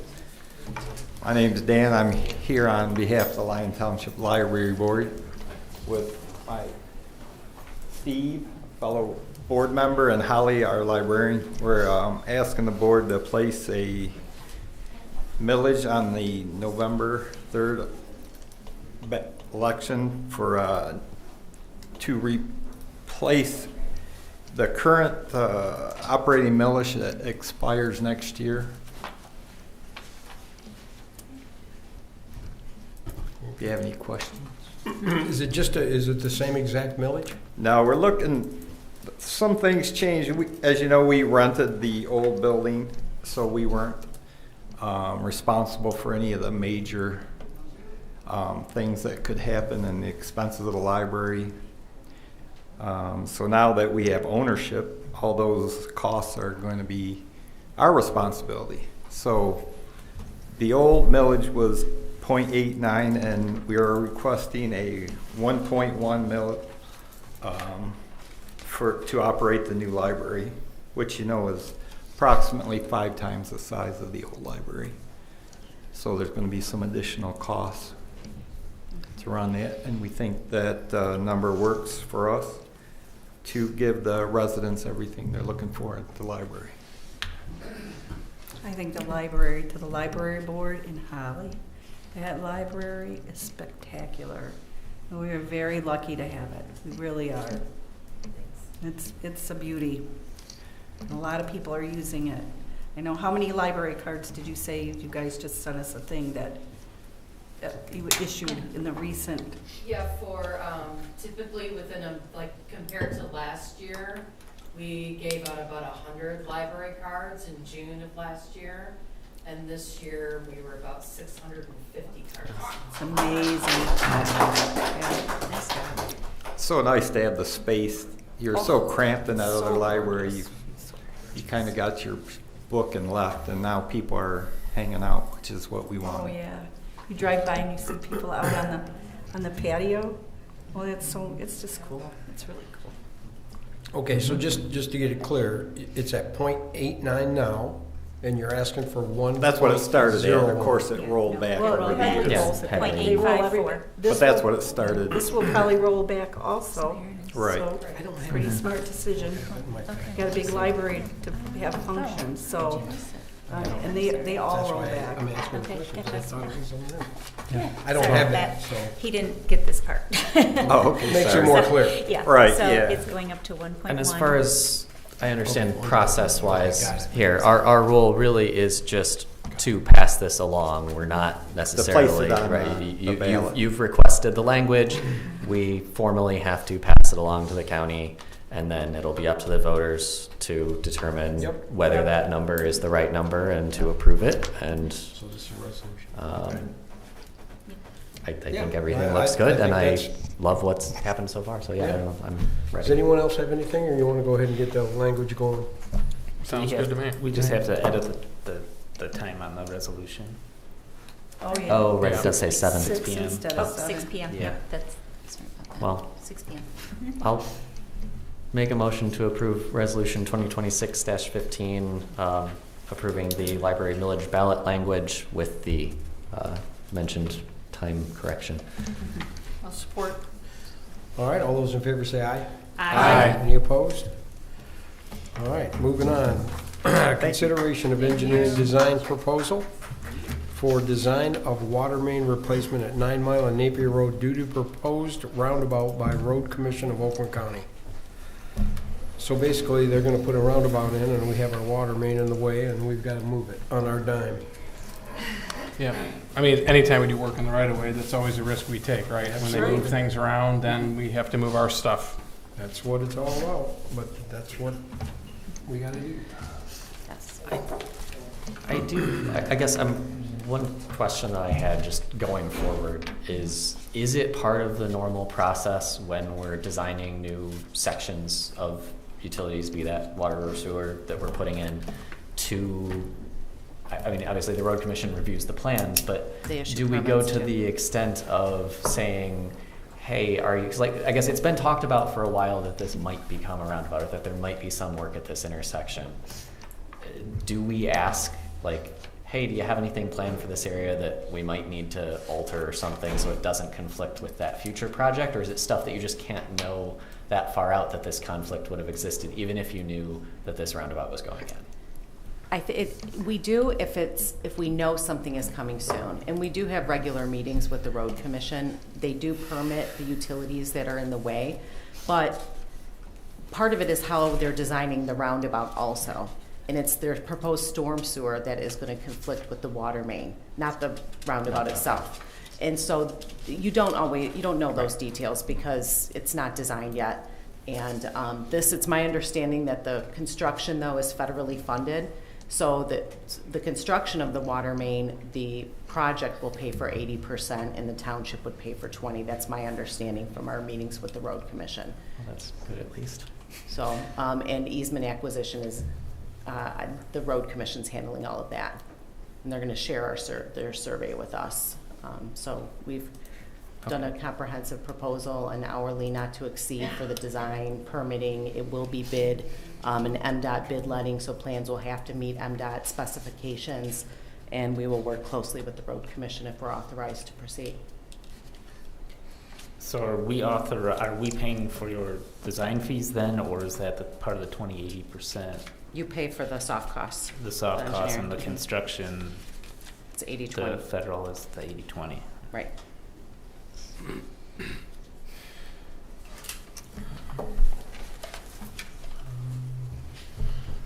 Okay. Anyone have any more questions about that? When is this gonna go? We're late. They already did their grade inspection with MDOT. So we'd have to start working on it right away.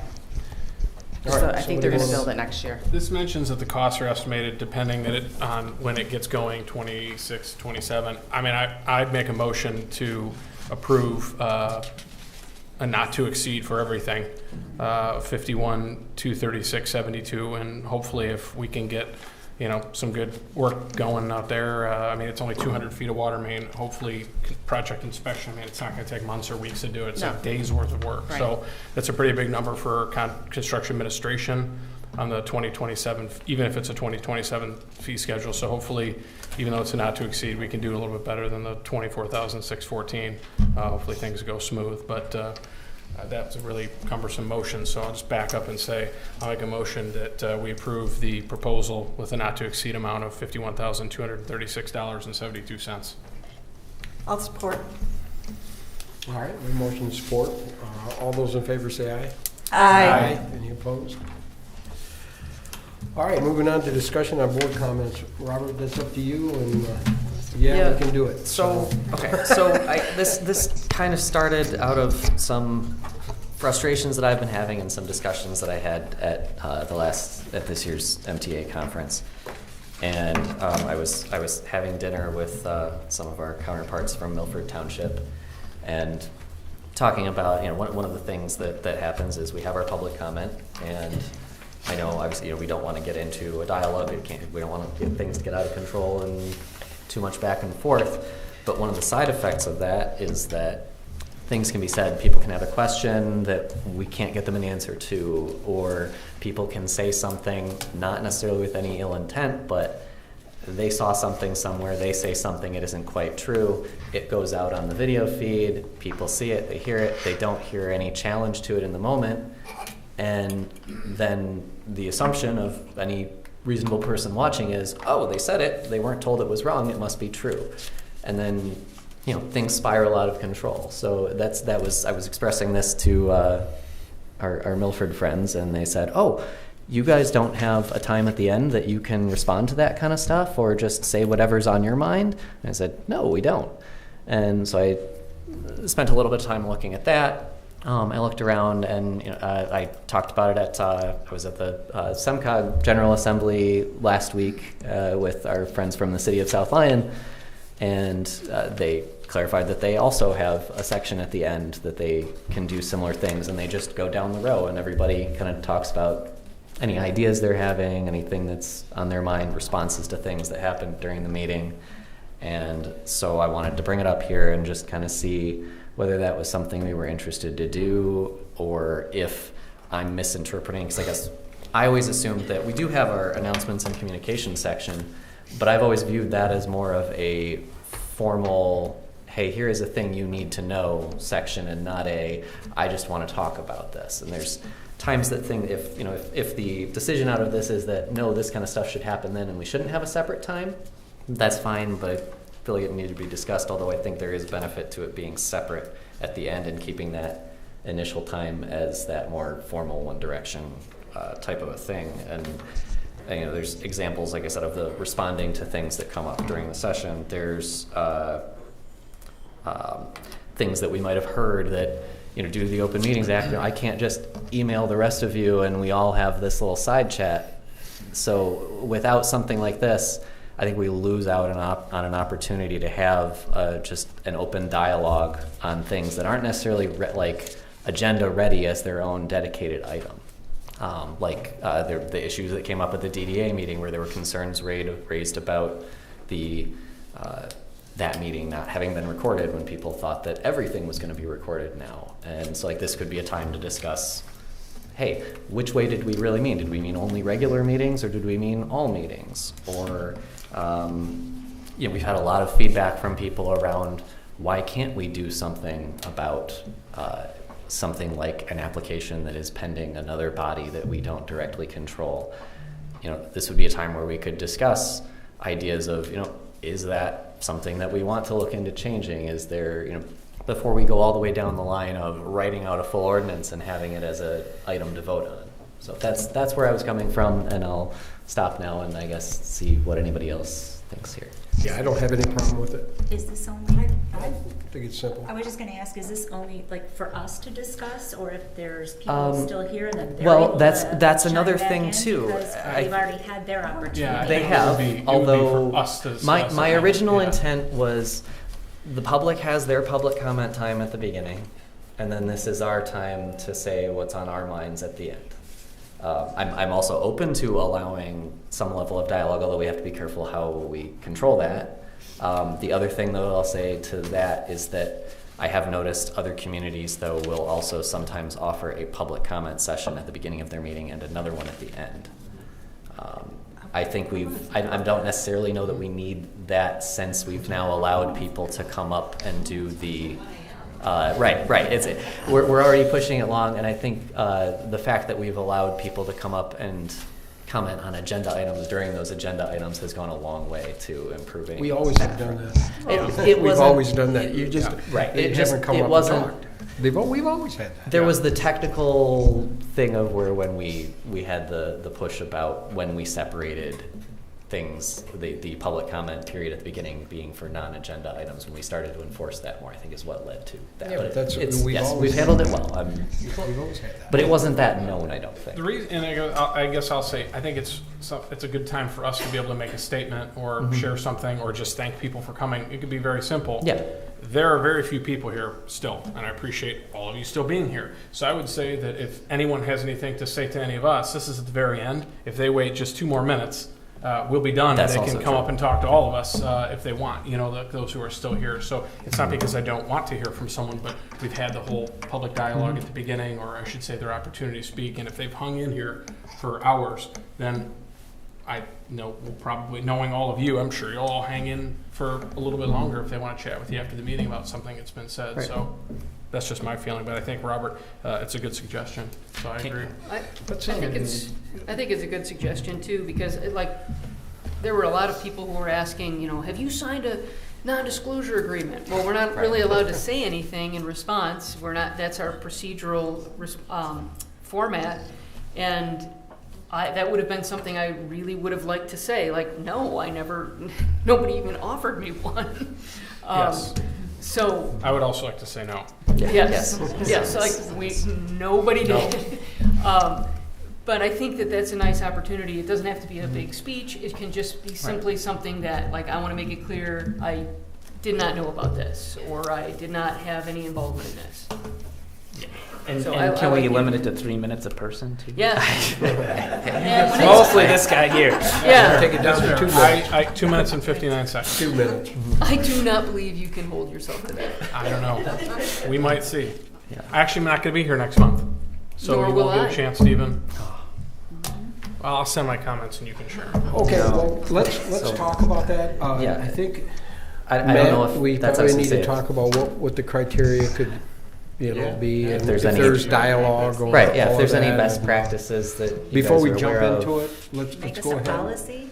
Yeah, maybe a policy, and then what we can do is bring it back to the next meeting and talk about it. Yeah. I think it's a great idea.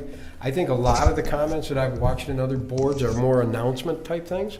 It's like at the end, they'll all go around and say, well, going to the car show this Wednesday and invite everybody. I don't know if it's meant for dialogue. The reason that the board takes the position of not commenting in public comment is because half of the time somebody will bring something up that you know nothing about, right? And you'd be trying to talk about something you maybe don't know about. And that's why I'm not suggesting we should be obligated to respond to everything without taking the time to look into it, but sometimes there is a quick reply that can be made. And John, I think it's great. And just really quick, along those same lines, the other reason we can't talk about everything is that something's not on the agenda and we start going down a road, whatever the subject matter is, and the applicants, whether we agree or disagree, whether we would approve or disapprove, are not in the room. It creates an issue of inequity if we're having a whole conversation and, some applicant or application isn't represented. I think that's just, again, even if I don't agree with what they're asking, they still have the right to be here. So that's another issue, I guess. But well, let's look at it. We'll take a look at it and see if there's a policy or something that we can put together, and then we can go. You want to talk? You want to say I something? thought he was waving at me. I wasn't. I was not for the counter. Come on up. There's nothing that said the applicant had to leave this room before this meeting ended.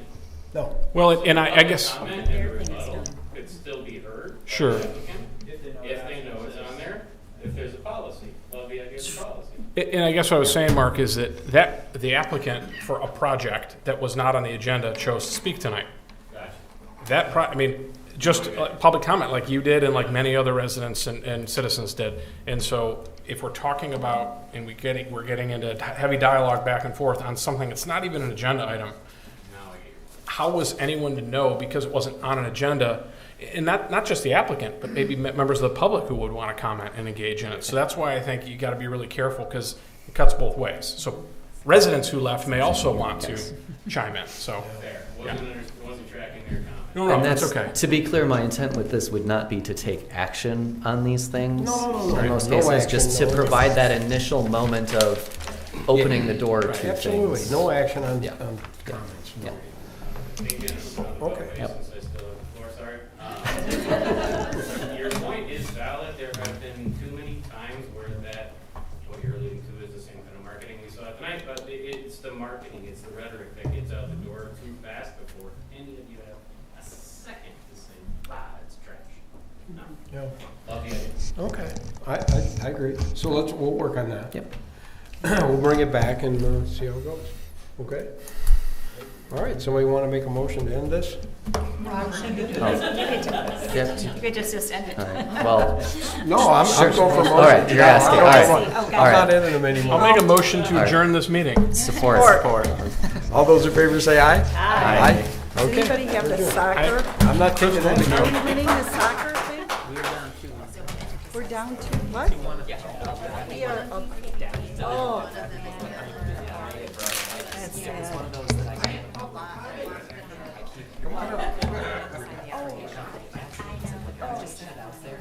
Because you're giving a process. Yeah, right. So John will. Yeah, if I read these tomorrow, which is